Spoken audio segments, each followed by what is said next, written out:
সেই দিন ফেসবুক নিউজে দেখলাম প্রেমের টানে কোরিয়ান যুবক বাংলাদেশে চলে আসছে। তোর নেভিয়ান সাহেব প্রেমের টানে পাকিস্তান থেকে বাংলাদেশে কবে আসবে শুনি? শায়লার ঠাট্টাতে তেমন ভাবান্তর হলো না মেয়েটির। সে আগের মতোই গোমরা মুখে বসে রইল অদৃশ্যে তাকিয়ে। শায়লার পর এবার পাভেল মাথায় গাট্টা মেরে বলল, তোর নেভিয়ান বোধহয় এতদিনে বিয়ে করে বাচ্চা পয়দা করে বসে আছে, সংসার চাকরি নিয়ে ব্যস্ত, সেজন্য তুই তাকে ফেসবুকে পাচ্ছিস না। আরে কাঁদিস না, আমার চাচাতো এক ভাই মেরিন একাডেমিতে আছে, তুই বলিস তো আমি তার সাথে তোর একটা ব্যবস্থা করে দিব। মেয়েটির শ্যামলা মুখটা রাগে কালো হয়ে গেল। অগ্নি দৃষ্টিতে তাকালো বন্ধু নামক কাল শব্দের দিকে। শায়লা পানির বোতল এগিয়ে দিল। পানি খা, মাথা ঠান্ডা কর, বিষয়টা বুঝতে চেষ্টা কর। মেয়েটির চোখ টলমল করে উঠল। পাভেল বলল, দোস্ত, হতে পারে এই আইডিটা ফেক, ফেসবুকে এরকমের কত আছে। যদি সে ফেক নাও হয়ে থাকে আর আইডি ডিলিট করে সে যদি সংসার করতে বিজি থাকে, তাতে আর কোনো দোষ দেওয়া যাবে না, আমরা তাকে টিচার উপাধি দিতে পারবো না।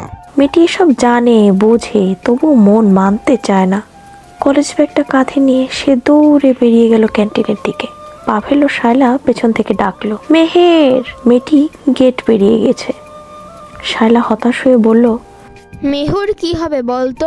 কিছু হবে না, কলেজ পাশ করতে দে, ফ্যান্টাসি কমে যাবে। সারাক্ষণ প্রেমের উপন্যাস পড়ে, সেজন্য ওর মাথায় সব কিলবিল করে। পাভেলের কথাই হয়তো সত্যি। শায়লা তবুও বান্ধবীকে নিয়ে চিন্তায় পড়ে গেল।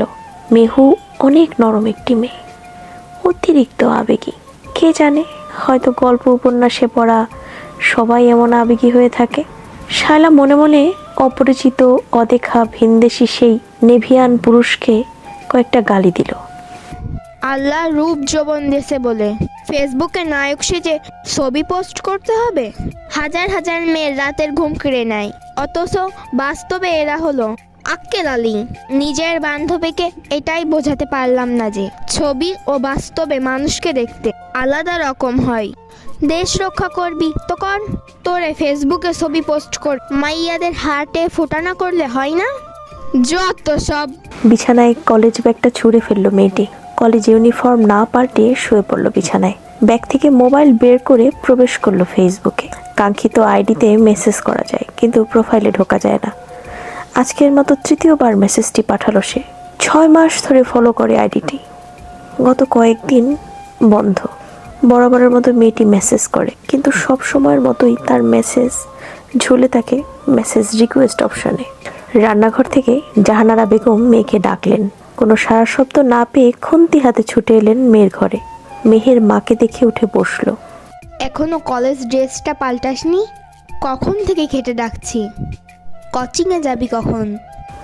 মেহের ছল ছল চোখে তাকিয়ে বলল, আজকে কোচিংয়ে যেতে ইচ্ছে করছে না মা।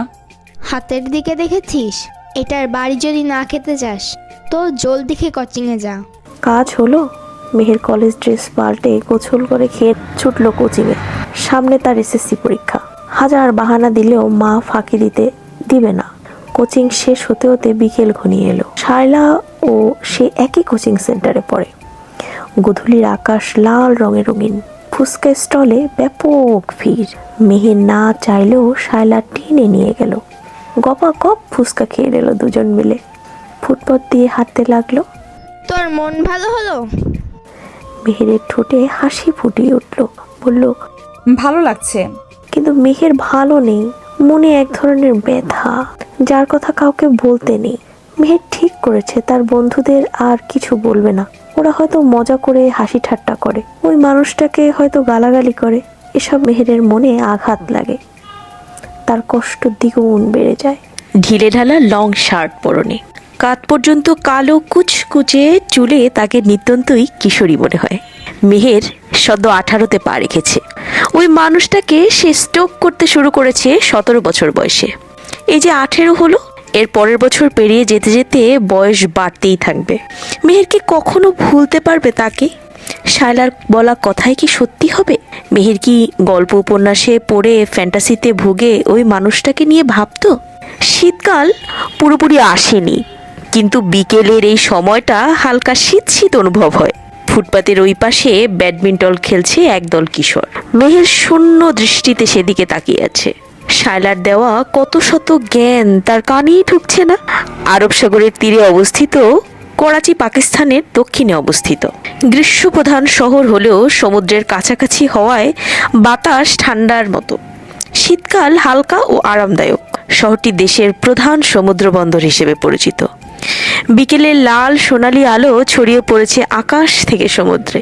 সমুদ্র তীরে উটের উপর কুর্তা পাজামা পরিহিত একজন 28 বছর বয়সী লম্বা চওড়া যুবক বসে আছে। বালুতে নেমে সে প্রাণীটির গলার কাছে রশি ধরে সমুদ্রের তীর ঘেঁষে হেঁটে যেতে লাগলো অনন্ত পথ ধরে। সন্ধ্যা ঘনিয়ে আসতে তেমন দেরি নেই। সমুদ্রের তীরে মানুষজন কমই বলা যায়। হয়তো কিছুক্ষণ পর চারদিক নির্জন হয়ে যাবে। যুবকটি উটের মালিককে উট ফিরিয়ে দিয়ে নিজের পথ ধরল। বালুচর পেরিয়ে রাস্তায় উঠে আসতেই তার মোবাইলে শব্দ বেজে উঠল।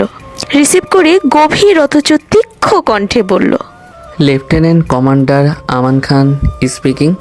কথা বলে আবার মোবাইলটি পকেট চালান করে দিল। ডাক এসেছে তার, যাওয়ার সময় এগিয়ে এসেছে। কয়েকটা দিন সবকিছু থেকে নিজেকে দূরে রেখেছিল সে, নিজের মতো করে কাটিয়েছে। অবশেষে আবারও ফিরতে হচ্ছে কর্তব্য পালন করতে। বিশাল হোটেল রুমে ফিরে সে প্রথমে শাওয়ার নিল, তারপর গায়ে জড়ালো তার পদমর্যাদার প্রতিফলক তার ইউনিফর্ম। পায়ের বুট জুতোর ফিতে বেঁধে ডায়াল করলো একটি নাম্বারে। আসসালামু আলাইকুম, যা রাহি হু আম্মি, দোয়া করেंगे, আল্লাহ হাফেজ। সালামত রেহেনা বেটা, খোদা হাফেজ।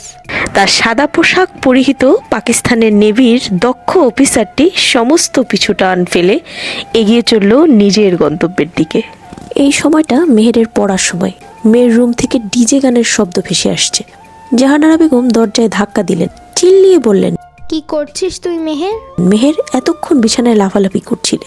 মোবাইল গানটি বন্ধ করে সে বিছানা ঠিকঠাক করে দরজা খুলে দিল। জাহানারা বেগমকে দেখে আমতা আমতা করে বলল, এমনি নাচতে ইচ্ছে করছিল মা। জাহানারা বেগম রাগ করতে গিয়েও হেসে ফেললেন। দুপুরে মন খারাপ ছিল না তোর?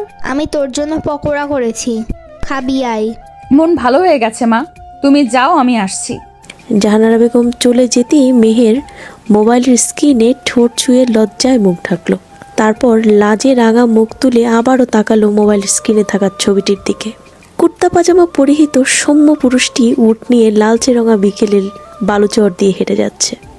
আজ 6 দিন পর তার আইডি অন হয়েছে, সাথে পোস্ট করেছে নিজের সেই ছবিটি। মেহেরকে আজ কে পায়? মেহেরের রুম থেকে চমৎকার গলায় গান শোনা যাচ্ছে। জাহানারা বেগম মুগ্ধ হয়ে মেয়ের গাওয়া গান শুনছেন। মেহের আজকাল গান গায়, নাচে, মুখে সবসময় হাসি লেপ্টে থাকে। মেয়ে আকস্মিক পরিবর্তনে তিনি খুশি হলেও চিন্তিত হয়েছেন। মেহেরের বয়সটা সর্বনাশী বয়স। এই বয়সেই সব অঘটন ঘটে যায় যে। মেহেরের রুমের সাথে বারান্দা আছে, সেখানে বসে সে মোবাইল স্ক্রিনে থাকা ছবিটার দিকে এক দৃষ্টিতে তাকিয়ে গুনগুন করে রবীন্দ্রসঙ্গীত গাইছে। ধীরে ধীরে গলার স্বর মোটা হচ্ছে। একসময় মেহের সব কিছু ভুলে হারিয়ে গেল। সে দেখল সমুদ্রের তীরে হেঁটে আসছে নেভির ইউনিফর্ম পরা একজন যুবক। মেহের তার জন্য দাঁড়িয়ে আছে অনন্তকাল ধরে। তার অপেক্ষার অবসান ঘটিয়ে যুবকটি নিজের মাথায় ক্যাপটি মেহেরের মাথায় পরিয়ে দিল। মেহেরকে নিজের সাথে শক্ত করে জড়িয়ে ধরো, তারপর কানে কানে বলল, ভালোবাসি মেহেরুন নেসা। মেহেরের ঠোঁটের হাসি ছড়িয়ে পড়েছে সেই যুবকের ঠোঁটেও। পুরুষটি তার কপালে গভীর প্রেম নিয়ে চুম্বন করল, তারপর হাঁটু গেড়ে বসে পড়ল মাটিতে। একটি আংটি সহ হাত বাড়িয়ে মেহেরকে নিজের করে নিতে চাইল। আমার বেগম হবেন মেহেরুন নেসা। মায়ের ডাকে মেহেরের কল্পনা থেকে বেরিয়ে এলো। তার গলায় তখনও রবীন্দ্রসঙ্গীত। দ্রুত হাতে প্রিয় আইডির ইনবক্সে টাইপ করে পাঠিয়ে দিল উক্ত সঙ্গীতের কয়েকটি লাইন। ভালোবেসে সখী নিভৃত যতনে আমার নামটি লিখো তোমার মনেরও মন্দিরে। আমারও পরাণে যে গান বাজিছে তাহার তালটি শিখো তোমার চরণ মঞ্জিরে। মোবাইল রেখে মেহের চোখ মুখ স্বাভাবিক করলো। তার চোখে জল জমেছিল। দরজা খুলে হাসি মুখে দাঁড়িয়ে রইল। জাহানারা বেগম গালে হাত রেখে বললেন, খেতে আয়।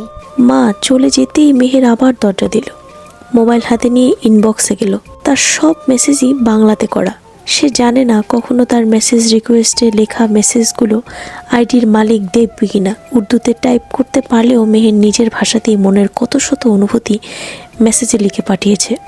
সেগুলো কি কখনো বুঝতে পারবে ওই মানুষটি? মেহের একটি মেসেজ টাইপ করলো। আপনার মনে কি কখনো আমার জায়গা হবে? আপনি কি কখনো জানতে পারবেন আমি কে? কখনো আগ্রহ দেখিয়ে কথা বলবেন আমার সাথে? আপনার জন্য পাগল একটি মেয়েকে কি ঠাঁই দিবেন নিজের জীবনে? কত শত মেসেজের মতো এটাও পড়ে রইল সেই রিকোয়েস্ট অপশনে। মেহেরের ফুরফুরে মনটা বিষণ্ণতায় ভরে গেল। রাতের খাবার খেয়ে সে চেক করে দেখে ঘুমিয়ে পড়ল। ঘুমের মধ্যে সে নানান রকম স্বপ্ন দেখল। এরকম সবসময়ই দেখে, তবে আজকেরটা একটু অন্যরকম। একটি পুরুষালী হাত তার গালে হাত রেখে ফিসফিস করে ডাকছে। মেহেরুন্নেসা, আমার বেগম চলে এসো, আমার কাছে চলে এসো, আমি যে অপেক্ষায় তোমার। মেহেরুন্নেসা যখন চোখ মেলে তাকিয়েছে তখন আশেপাশের মসজিদে আজান হচ্ছে। কয়েক মিনিট স্তব্ধ হয়ে বসে থেকে মেহের নামাজের পর বই নিয়ে পড়তে বসলো। এক ফাঁকে সেই আইডিতে লিখে পাঠালো, শুভ সকাল। আমার আজ স্বপ্ন দেখে ঘুম ভেঙেছে। আমি দেখলাম একটা পুরুষালী হাত আমার গাল ছুঁয়ে আমাকে ডাকছে। আমার কেন যেন মনে হচ্ছে সে আপনি। আচ্ছা, আপনি কি আমার জন্য অপেক্ষা করছেন? আমি কিন্তু আপনার কাছে আসব, অবশ্যই আসব। অপেক্ষা করুন, হ্যাঁ? মেহের জানে না সে ধীরে ধীরে পাগল হয়ে যাচ্ছে কিনা। মা সন্দেহ করছেন, তার উড়ুরু ভাব দেখে যে কেউ সন্দেহ করবে। মেহের স্বভাবতই চঞ্চল, কিন্তু আজকাল অনেক চুপচাপ হয়ে গেছে। বাইরে খুবই কম থাকে। সারাক্ষণ ঘরে চুপটি করে বসে থাকতে আর কত ভালো লাগে। আজ শুক্রবার হওয়ায় কলেজে যাওয়ার তাড়া নেই। মেহের ঠিক করলো সে দুপুরের পর মায়ের একটি শাড়ি পরবে, কিন্তু সেটা আর হলো না। সকাল 9টার পরই শায়লা এসে উপস্থিত। এক গাদা নোটস নিয়ে এসেছে। জাহানারা বেগমকে বলেছে, আমরা আজ বিকেল পর্যন্ত একসাথে পড়বো আন্টি। ব্যাস, জাহানারা বেগম খুশি হয়ে একটু পর পর এটা সেটা মেয়ের রুমে নিয়ে যাচ্ছেন খাওয়ার জন্য। শায়লাও সেগুলো গিলছে। মেহেরের দীর্ঘশ্বাস গোপন করে নোটসে মনোযোগ দিল। তার গোমরা মুখ দেখে শায়লা জিজ্ঞেস করল, মুখটা এমন প্যাঁচার মতো করে রেখেছিস কেন? মেহেরের বলতে ইচ্ছা করলো, তুই প্লিজ চলে যা, আমি একা থাকতে চাই। কিন্তু বলা হলো না, বরং মুখে হাসি ফুটিয়ে বলল, দোস্ত, ভেবেছিলাম আজ শাড়ি পরবো, কিন্তু তুই এক গাদা নোটস নিয়ে এসেছিস পরার জন্য। শাড়ি পরার কথা বললে মা আমাকে আস্ত রাখবে না। শায়লা চোখ বড় বড় করে ফেলল। মেহের গোমরা মুখে বলল, এভাবে তাকাচ্ছিস কেন? সিরিয়াসলি দোস্ত, তুই শাড়ি পরবি? আমি কি ঠিক শুনছি? তার মানে কি আমি শাড়ি পরতে চাইতে পারি না? নবীন বরণে এত করে বলেও শাড়ি পরাতে পারি নাই, সেই তুই কি না আজ নিজে থেকেই শাড়ি পরার কথা বলছিস? কাহিনী কি মামা? কোনো কাহিনী নেই। শায়লা মেহেরের মুখ এদিক সেদিক ঘুরিয়ে বলল, তুই কি সিরিয়াস? কোন বিষয়ে? ফেসবুকের সেই ক্রাশটার বিষয়ে? মেহের দীর্ঘশ্বাস গোপন করল। দীর্ঘ 6 মাস তাকে এই প্রশ্নটা অনেকবারই শুনতে হয়েছে, তবুও প্রতিবারের মতো উত্তর দিল, সবটুকু দিয়ে সিরিয়াস দোস্ত। 6 দিন আইডি বন্ধ ছিল, আমার নিঃশ্বাস নিতেও কষ্ট হয়েছিল। শালার মুখে কালো মেঘ জমল। বান্ধবীর জন্য মায়া হলো তার। প্রতিবারের মতো এবারও বলল, এইসব বাদ দে না দোস্ত, পাকিস্তানের অফিসার সে। তুই বাংলাদেশে ভুলে যাস কেন? যদি এমনি সাধারণ পাবলিক হতো তবে আমার এত চিন্তা হতো না, বিশ্বাস কর। তুই আমাদের দেশের আর ওদের দেশের ইতিহাস জানিস না? ওই দেশের একজন দক্ষ অফিসার হয়ে বাংলাদেশের কাউকে পাত্তা দিবে বলে তোর মনে হয়? আর সে তো তোর মেসেজই কখনো দেখেনি, জানেও না তোর অনুভূতি সম্পর্কে। কতদিন অপেক্ষা করবি? যতদিন সে রিপ্লাই না করে ততদিন। ধর কখনোই রিপ্লাই করলো না, তবে সারা জীবন অপেক্ষা করে থাকবি? তুই ভুলে যাস কেন তুই আঙ্কেল আন্টির একমাত্র মেয়ে? মেহের বিষণ্ণ দৃষ্টিতে তাকিয়ে রইল। শায়লার বুকের ভিতর হু হু করে উঠল। মেহেরকে 2 হাতে জড়িয়ে ধরল। দোস্ত, আমি বলছি না যে এখনই এসব থেকে বেরিয়ে আয়। তুই চেষ্টা কর, সামনে আমাদের এইচএসসি পরীক্ষা, আইডি ডিলিট করে এসব থেকে বেরিয়ে আয়। পরীক্ষার পর অনলাইনে অ্যাক্টিভ হবি না হয়। শায়লা, তুই কখনো কাউকে ভালোবেসেছিস? একটা মানুষ কেমন আছে কি করছে তুই জানিস না, কিন্তু প্রতিদিনের মোনাজাতে দোয়া করছিস মানুষটা যেন সবসময় ভালো থাকে, সুস্থ থাকে। শায়লা, এটাকে কি ভালোবাসা বলে? শায়লা জবাব দিতে পারল না। মেহের খাপা ঠোঁটে বলল, আমি যতক্ষণ তার কোনো পোস্ট না দেখি ততক্ষণ শান্ত থাকতে পারি না। তুই জানিস শায়লা, তার এক একটা পোস্ট আমার মনে শান্তি ফিরিয়ে আনে, আমাকে বলে দেয় যে সে বেঁচে আছে, সুস্থ আছে। শায়লা স্তব্ধ হয়ে গেল। মেহেরের গাল বেয়ে জল গড়িয়ে পড়ল। ঠোঁটে হাসি ফুটিয়ে বলল, বিগত কয়েকদিন আমার কিভাবে কেটেছে আমি জানি না রে। শায়লার গলা কাঁপছে। এ কেমন ভালোবাসায় তলিয়ে গেলি দোস্ত? মেহের তখন অন্যমনস্ক হয়ে গেছে। তার গলায় করুণ স্বর। ভালোবেসে সখী নিভৃত যতনে আমার নামটি লিখো তোমার মনের মন্দিরে। জলসে যাব জানি মানছে না মন খানি, পাবো না জেনেও মিছিমিছি কেন তোমাকেই ছুতে চাই। আমি কেন বারবার প্রেমে পড়ে যাই, বিকেল পর্যন্ত নোটস পড়ার কথা থাকলেও পড়া হলো না। শালাকে দিয়ে মাকে পটিয়ে শাড়ি পরে রুমের দরজা লাগিয়ে দুজন নাচছে। শালা হাঁপিয়ে বিছানায় পড়ে বলল। আকাশি রঙের শাড়ি পরিহিত মেয়ের মোবাইল হাতে নিয়ে নাচছে। নাচের তালে ঠোঁট নড়ছে। গুনগুন করতে করতে মাঝে মধ্যেই মোবাইল ঠোঁট ছুঁয়ে দিচ্ছে। শালা ফ্যাল করে বান্ধবীর নির্লজ্জতা দেখছে। শালার মুখ লাল হয়ে গেল। হাত ধরে টেনে বসালো মেহেরকে। মোবাইল কাছে ভাঙন ধরে যাবে দোস্ত। মেহের একটা ঘুরে চলে গেছে। বলল, ধরে যাক। শালাকে ঝাঁকিয়ে বলল, ওহ দোস্ত, বাস্তবে ফিরে আয়। কি কল্পনা করছিস তুই? মেহেরের জড়ানো গলা। দোস্ত, সে যদি কখনো আমার সামনে আসে আমি সেদিন মরে যাব নিশ্চিত। শালা চোখ বড় বড় করে তাকালো। মেহের বলল, আমি তাকে এক পলক দেখার জন্য শত সহস্র বার মরে যেতে রাজি। শালার কপাল চাপড়িয়ে ব্যাগ থেকে একটা ভাঁজ করা কাগজ বের করলো। বাস্তবে ফিরে আয়, এটা দেখ। মেহের তখনও বলেই চলেছে। আমি দেখছি সে আমাকে জড়িয়ে ধরেছে। আমি শ্বাস নিতে পারছি না দোস্ত। প্লিজ কল্পনা থেকে বের হ। মেহের মোবাইল থেকে চোখ সরিয়ে শায়লার দিকে তাকালো। তার চোখ থেকে অশ্রুর বন্যা নেমে এলো। ডোক গিলে বলল, সে যদি আমাকে কখনো এসে ছুঁয়ে দেয় সেদিন বোধহয় অক্সিজেনের অভাব আমার মৃত্যু হয়ে যাবে। তুই থামবি? আমি এখনই তাকে ভাবলে শ্বাস নিতে পারি না। আমাকে আজীবন শ্বাসকষ্টের রোগী বানিয়ে দেওয়ার অপরাধে সে কি শাস্তি হিসেবে আমাকে একটু ছুঁয়ে দিতে পারে না? না, পারে না। তুই কল্পনার জগতে বাস করছিস। কোথায় তুই আর কোথায় সে? সে সুদূর দেশের রাজকুমার, কোন সমুদ্রে জাহাজ ছুটিয়ে বেড়াচ্ছে কে জানে। সমুদ্রের গভীরে কখন হারিয়ে যাবে কেউ জানে না। বাস্তবতার আছড়ে পড়েছে মেহের। শায়লার পাশে বসে কাগজটি দেখিয়ে বলল, এটা আমাদের ক্লাসের আদনান দিয়েছে। কেন? পড়েই দেখ। মেহের তীব্র আচ্ছা, সময় হল দুজনের। বাবাকে পেলে তো আমাকেই মন থাকে না, আমার কাছে থাকলে তার শুধু। তোকে দেওয়ার আগে আমি পড়েছি। এক কাজ করো, তোকে তোমার মেয়েকে তোমার কাছেই রেখে দাও। আমি একাই ঢাকাতে পড়ে থাকবো না হয়। তোমার মেয়ের যে পড়ে অ্যাডমিশনের জন্য ঢাকা ছুটতে হবে, তখন তোমাদের যখন অসুবিধা নেই কেন? তবে আমার সাহস আমাকে লাভ লেটার তোমরা যেখানে আমিও সেখানে। মেহের খেয়ে নে আগে। না পারে না। আমার দিকে তাকালে আমি ওর চোখ তুলে এত চাপ নেওয়া লাগবে না। আরে রিল্যাক্স, চাপ নিতে হবে। পছন্দ করতেই পারে, এমন ছিল না। তাতে কি আসে যায়? পরীক্ষা চললে তুমি নিজেই আমার কাছে। একজন ছাড়া আর কেউ পছন্দ করতে পারবে না। মোবাইল জমা দিয়ে অধিকার নেই আমাকে পছন্দ কি করার। হয়েছে তোমার? এটা কিন্তু এসব জেনেও তুমি এত শান্ত। আমি বলে কি তোর পরিস্থিতি? হ্যাঁ গো, মেয়েটা এত বড় হলো কবে? অন্য কেউ শুনলে কোথাও কষ্ট হচ্ছে মা। আবেগ আমার বাচ্চার নজর না রাখো। মেহের এমন ভাব শায়লার দিকে তাকালো যে শায়লা ভয় পেয়ে গেল।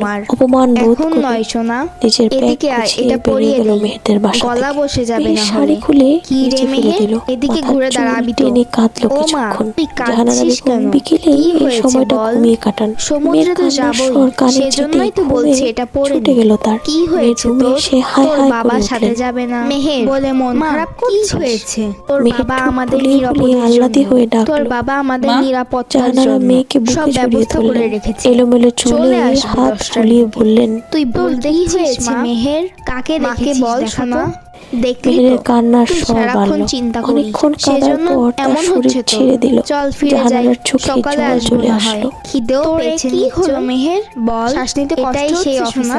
মাকে বল মা, কি হয়েছে বল আমাকে। চঞ্চল নরম শরীর খারাপ প্রকৃতির করছে? মেয়েটি আমি তো কাঁদতে তোকে কাঁদতে এর আগে মূর্ছা গেল। দেখিনি। জাহানারা আমি তো তাকে বেগম এর আগে মেয়েকে দেখিনি। বুকে জড়িয়ে ধরে এটাই বসে সে হয়। রইলেন। তো তুই তারপর সত্যিই চঞ্চল দেখেছিস? মেয়েটাকে ধীরে ধীরে নিজের মধ্যে গুটিয়ে আমি কি নিয়ে তাকে গেলেন। ডাকবো?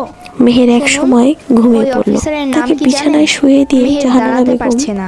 শালাকে ওর ফোন শরীর করলেন। খারাপ করেছে। শালা মেহেরের আমি যেতে অবস্থার পারবো কথা না। জেনে আপনি আঁতকে কি উঠল। তোর সামান্য বাবাকে একটা ডেকে লাভ দিবেন? লেটার পেয়ে কেউ আমার এমন মেয়ে। পাগলামি করে? আমি তো একটু কিছু দেখো জানি বাবা, না আন্টি। মেহের ও তো তোমাকে দুপুরে সব কি বলে, খেতে মা। চাস আমাকে মেহের, বলতে পারো। মাকে বল। আমি তো তোমাদের কোথায় কষ্ট বন্ধুর হচ্ছে মতোই। সোনা? আসলে আমরা ঢাকায় আন্টি, ফিরে যাই আমাদের চল। ক্লাসের তোর একটি নতুন ছেলে মেহেরকে পরিবেশে love letter মানিয়ে দিয়েছে। নিতে সেটা সমস্যা দেখার পর হচ্ছে। থেকেই অসুস্থ ও হয়ে অদ্ভুত পড়েছিস। behave কি করছিল। হয়েছে মাকে বল। ঠিক আছে মা, তোর ওকে আমি মনে তবে পড়ছে না? রাখছি। জাহানারা কাঁদিস না। ফোন রেখে মেয়ের আমার পাশে সাথে, বসে রইলেন। আমার সামান্য বা- একটা লাভ লেটার আমার পেয়ে সাথে মেহেরের তোর বাবার কান্না করতে বিয়ে পারে হয়েছে এ কিভাবে অসম্ভব। জানিস? রাতে তোর মেহেরের বাবাকে ঘুম আমি ভাঙতেই পছন্দ চেপে করতাম, ধরলেন। কিন্তু কখনো মেহের বলার আত্মহত্যা সাহস করলো পাইনি। কিছুক্ষণ। সবটা তারপর ভাগ্যের বলল, ওপর ছেড়ে দিয়েছিলাম। আমার মুড সুইং কারণ হয়েছিল, মা। ভাগ্যে থাকলেই জাহানারা কাউকে আশ্চর্য পাওয়া হয়ে সম্ভব। বললেন, আমাদের তোমার যুগটা কথাটা কঠিন ছিল রে কতটুকু মা। একদিন কি হলো, মেহের তোর দাদি মেহের তোর নানার অসহায় কাছে গলায় বলল, প্রস্তাব নিয়ে জানি না মা, আসলো। তবে ব্যাস, আমার এখন আমি mood তোর swing মাঝে বাবাকে মধ্যেই পেয়ে হয়। গেলাম। কবে ভাইজানের থেকে? বন্ধু অনেক ছিল মাস সে। ধরেই। সেই জাহানারা সুবাদে চিন্তিত তাকে হয়ে বললেন, আমি কয়েকবারই তোমার দেখেছিলাম। তখন ঠিক কিন্তু কখনো কিরকম কথা feel হয়? হয়নি আমার। সিরিয়াস কথা বলার বিয়ে ঠিক সময় হওয়ার জাহানারা পরে ও তুমি না, বলে সম্বোধন বিয়ে করে ঠিক হওয়ার পরে মেহেরের ও না, শুকনো বিয়ে ঠোঁট ঠিক জিহ্বা হয়ে- দিয়ে ভিজিয়ে বলল, আমার অনেক বিয়ে একা ঠিক লাগে মা, হওয়ার পরেও দম না। বন্ধ হয়ে আসছে। মানুষটাকে আমি ভয় সবকিছু পেতাম অসহ্য অনেক। লাগে, আর কাউকে আজ সহ্য আমি হয় না। তাকে হাতের তোমার ইশারায় কেন না যাই। এরকম হচ্ছে বুঝলি? তুমি কি বুঝতে নিজের পারছো? ভাগ্যের উপরে I ছেড়ে think দে একটু সব। ঘোরাঘুরি সে করলে যদি ঠিক তোর হয়ে জন্য যাবে। তৈরি হয়ে থাকে, জাহানারা তবে ভাবলেন, তুই তাকে কোনো না কোনো মেহের ভাবে পেয়ে ব্রিলিয়ান্ট যাবি। স্টুডেন্ট, না সারাক্ষণই পেলে পড়াশোনার মধ্যে ডুবে ভাগ্যকে থাকে, কোথাও দোষারোপ তেমন করবি না। যাওয়া আসা করে না। ভাববি তোর কোনোদিন জন্য এক রুটিনে এর চেয়ে থাকতে উত্তম থাকতে কিছু হয়তো রয়েছে। একঘেয়েমি চলে এসেছে। বেশ তো, তোমার বাবা ব্যাগগুলোতে দেখ, পর্টারে যেটা আমাদের পছন্দ হয় কবে থেকে সেটা বেড়াতে বের কর। যেতে বলেছে? আমি পড়িয়ে দিব। তোমার সামনে তোমার পরীক্ষা, চুলগুলো সেজন্য আগের যাওয়ার থেকে ইচ্ছা একটু ছিল লম্বা না। হয়েছে। আগামীকাল দেখো আমরা কত চট্টগ্রামে সুন্দর যাব। লাগছে আমার মেয়ে। কয়েকদিন তাই ঘুরবো। তো। মেহের তোমাকে মাথা বড় নাড়ল। বড় লাগছে, নতুন বউ মনে হচ্ছে। জাহানারা মা, দীর্ঘক্ষণ তুই এত মেয়ের চুপ মুখের কেন? দিকে তাকিয়ে এতদিন তুই তারপর যে চলে গেল। ছেলেটার স্বপ্ন দেখেছিস, আজ তো মেহেরের সে বাবা তোর আপন কর্নেল হয়েছে। মাসুদ রানা চট্টগ্রামে চাকরি সূত্রে থাকেন। তখনও তিনি ঢাকা আসেন, তো কখনো স্ত্রী সন্তানকে চট্টগ্রামে আসতে বলেন। মেহেরের পরীক্ষার জন্য এইবার যাওয়ার সিদ্ধান্তটা বাদ দিতে হয়েছে, কিন্তু মেহের মন ভালো করতে জাহানারা সিদ্ধান্ত আবারও নিলেন। সবার আগে মেয়ের মন ভালো হওয়াটা জরুরি। এরকম হতে থাকলে মেহেরের পড়াশোনায় মন দিতে অসুবিধা হবে। মা চলে যেতেই মেহের হাঁটুতে মুখ গুজে বসে রইল। তারপর পরনে ব্লাউজ ও জিন্স, পেটিকোট পরেনি সে। শরীরে একটি কাঁথা জড়ানো। মেহেরের চোখ থেকে টপ টপ করে পানি কাঁথার উপরে পড়তে লাগলো। বালিশের নিচ থেকে মোবাইল বের করে আবারও ফেসবুকে গিয়ে সেই ছবিটার দিকে এসে এক দৃষ্টিতে তাকিয়ে রইল। সেটা তখন শায়লা চলে যাওয়ার পরই দেখেছিল সে। ফর্মাল গেটআপে দাঁড়িয়ে থাকা পুরুষটার পাশে দাঁড়ানো মেয়েটার কাঁধ জড়িয়ে ধরে রেখেছে সে। দুজনে মুচকি হাসি, নিচে ক্যাপশনে হ্যাপি বার্থডে ডিয়ার লেখা। মেয়েটির মুখে একটি ইমোজি। মেহেরের প্রিয় আইডির ইনবক্সে লিখে পাঠালো, আপনি অন্য কাউকে ছুঁয়ে দিলে আমার শরীরে কাটার আঘাত পাওয়ার মতো যন্ত্রণা হয়। পরদিন চট্টগ্রামে মায়ের সাথে বাবার কাছে চলে গেল মেহের।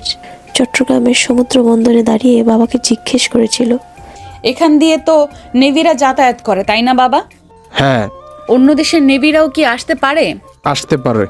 পাকিস্তানের নেভিরাও? পারে মা। ওরা কেন আসে বাবা? ফ্রেন্ডশিপ বা চুক্তি করতে আসে।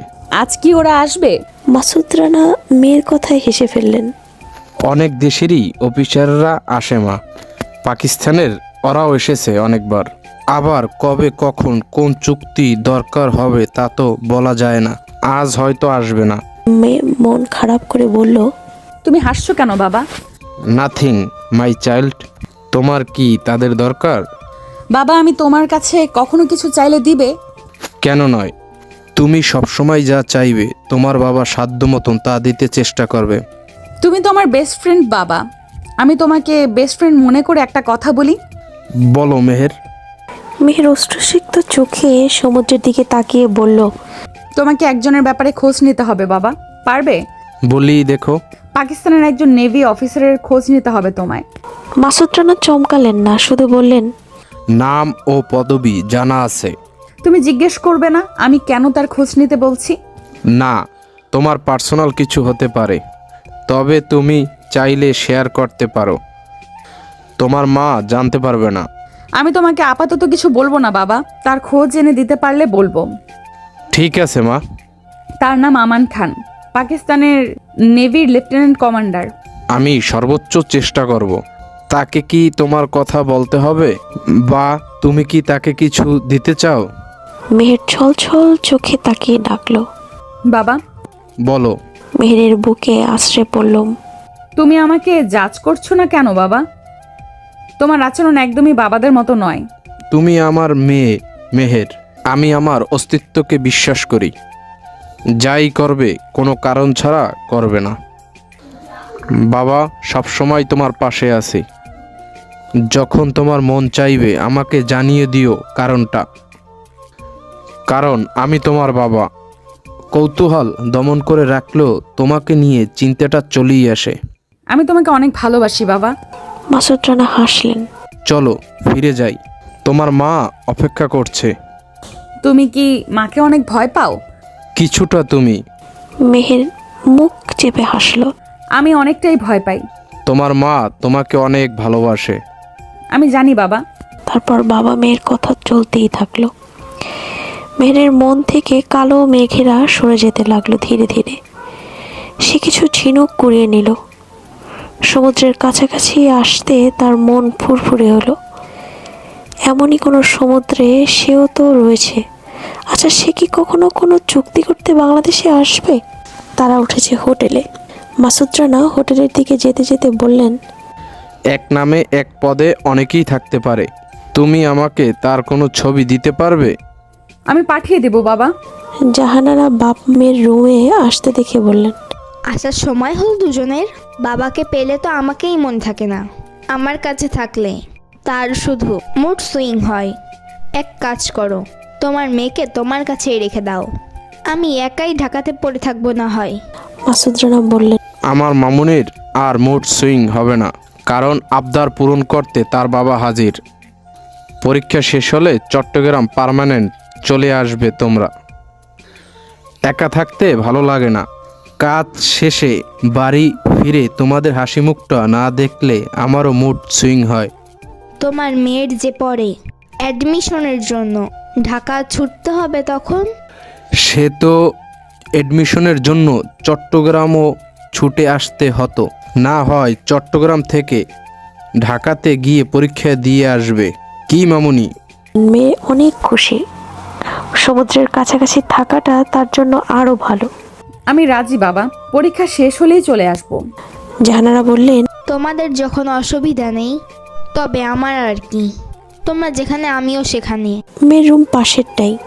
সে নিজের রুমে গেল, পছন্দের আইডিতে লিখে পাঠালো, সমুদ্রের কাছাকাছি থাকার ব্যবস্থা হয়ে গেছে। আমার কাছে সমুদ্র মানে আপনি আমান। সমুদ্রের এক একটা ঢেউ আমাকে আপনার দিকে টেনে নিয়ে যেতে চায়।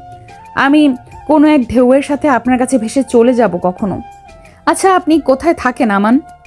আমি যে হোটেল রুমে আছি সেটার বারান্দার কাচের মধ্যে সমুদ্র স্পষ্ট দেখা যায়।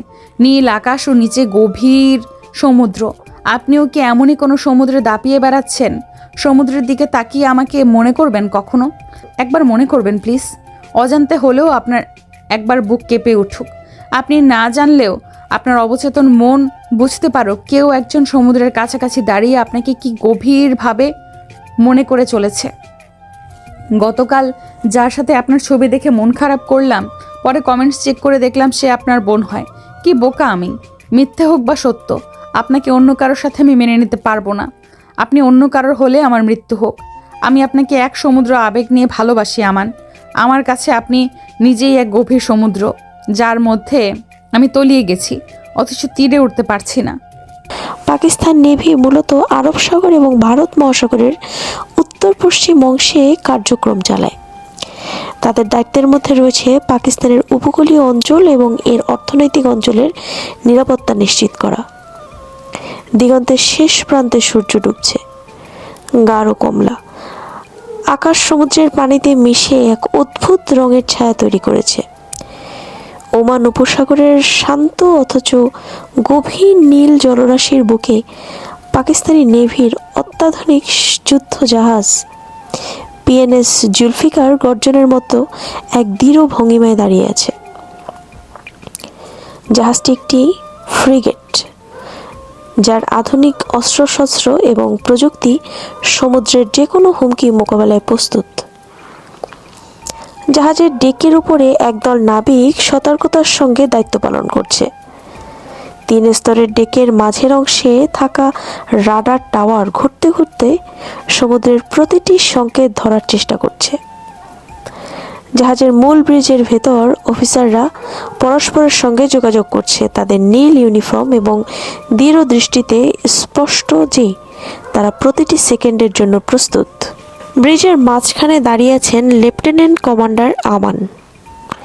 তিনি সাগরের নীরবতার মধ্যে হেডফোন দিয়ে আন্তর্জাতিক নৌ যোগাযোগ মনোযোগ দিয়ে শুনছেন।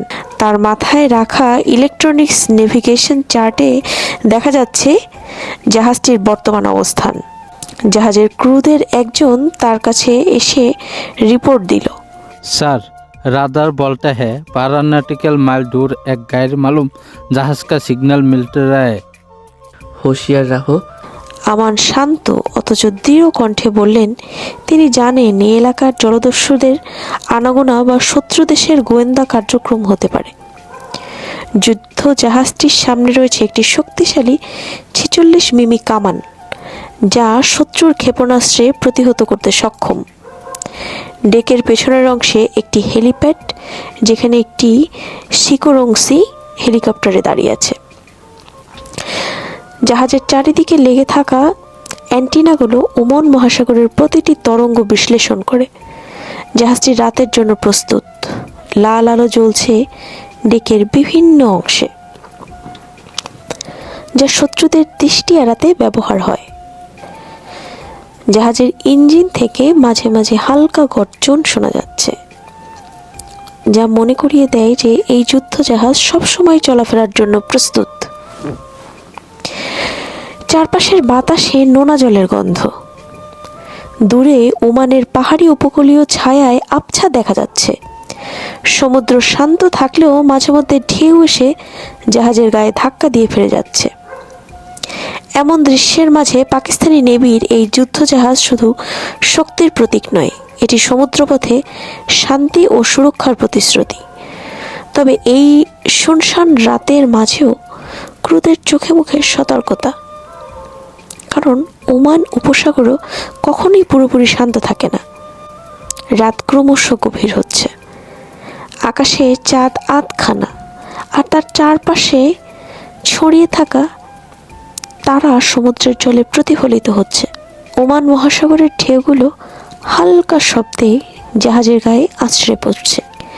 ঢেউয়ের এই মৃদু গর্জন যেন একটি পুরনো গান গাইছে।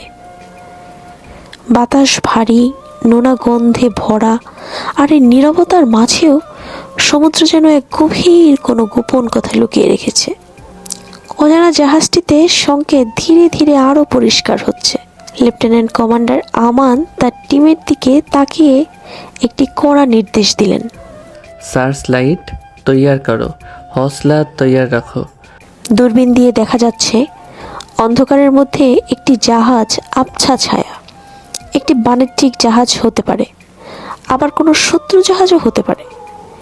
কেউ জানে না এই অন্ধকারে কী লুকিয়ে আছে। জাহাজের ভেতরে কার্যক্রম তুঙ্গে। মেশিন রুমে ইঞ্জিনের শব্দ ক্রুদের কথোপকথনের চেয়ে জোরালো। রাডার রুমে প্রযুক্তিবিদরা মনোযোগ দিয়ে স্ক্রিনের দিকে তাকিয়ে আছে। তারা দ্রুত তথ্য বিশ্লেষণ করছে এবং ব্রিজের রিপোর্ট পাঠাচ্ছে। ক্যান্টিনের এক কোণে কিছু নাবিক এক কাপ গরম চা হাতে নিয়ে পরিস্থিতি পর্যবেক্ষণ করছে, যদিও তাদের মুখে টেনশনের ছাপ স্পষ্ট। সমুদ্রের মাঝখানে থাকা মানেই হলো অনিশ্চয়তার মাঝে ভাষা। এই নির্জনতা শুধু নাবিকদের শারীরিক পরীক্ষাই নয়, তাদের মানসিক দৃঢ়তারও চূড়ান্ত পরীক্ষা। দূরের দিগন্তের কাছে হঠাৎ করে কালো মেঘ জমতে শুরু করেছে। এটি হয়তো একটি সামান্য ঝড়, আবার হতে পারে ওমান সাগরের বেরি বেরি বাতাসের পূর্বাভাস। ঢেউয়ের গর্জন বাড়ছে, আর জাহাজের ইঞ্জিনগুলোর গতিও ত্বরান্বিত হচ্ছে। ক্রুরা সবাই প্রস্তুত, কারণ সমুদ্রের মর্জি বদলাতে বেশি সময় লাগে না। লেফটেন্যান্ট কমান্ডার আমান জানেন এই মিশন শুধুই একটি অভিযান নয়, এটি পাকিস্তানের সমুদ্র সীমা রক্ষার জন্য একটি গুরুত্বপূর্ণ দায়িত্ব। তাদের লক্ষ্য হলো উপসাগরের জলপথে শৃঙ্খলা বজায় রাখা, চোরাচালান বা শত্রুপক্ষের কার্যকলাপ থামানো এবং বাণিজ্যিক জাহাজগুলোর সুরক্ষা নিশ্চিত করা। পাকিস্তান নেভির যুদ্ধজাহাজ পিএনএস জুলফিকার সতর্ক অবস্থানে রয়েছে। রাডারের সংকেত ধীরে ধীরে আরও পরিষ্কার হচ্ছে। দূর থেকে অন্ধকারের আবছা দেখা যাচ্ছে একটি বিশাল বাণিজ্যিক জাহাজ। জাহাজটি কোনো সাড়া দিচ্ছে না।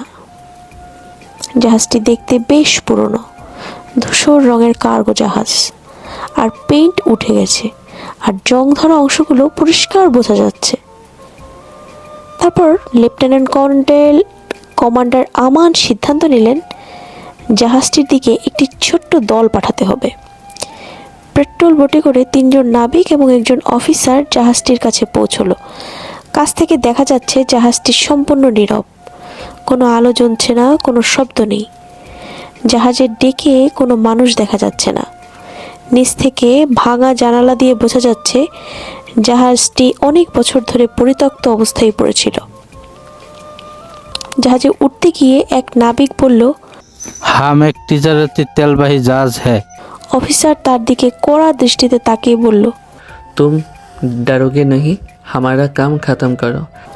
ডেকে পা রাখতেই এক ধরনের ভাঙা কাঠ আর লোহার গন্ধ নাকে লাগলো। বাতাস ভারী আর নোনা।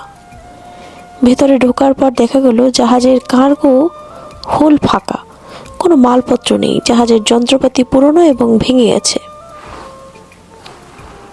হঠাৎ করে একজন নাবিক নিচে দিকে দিয়ে কিছু একটা দেখতে পেল। সেটি একটি লোহার ট্রাঙ্ক। অফিসার আদনান ট্রাঙ্কটি খুলে দেখতে বললেন। ভেতরে কিছু পুরনো নথি এবং মানচিত্র পাওয়া গেল। এগুলোর মধ্যে কয়েকটি তেল পরিবহনের ডকুমেন্ট। নথিগুলোর তারিখ ছিল 15 বছর আগের। তবে আরও কিছু জিনিস ছিল যা পরিস্থিতি ঘোলাটে করল।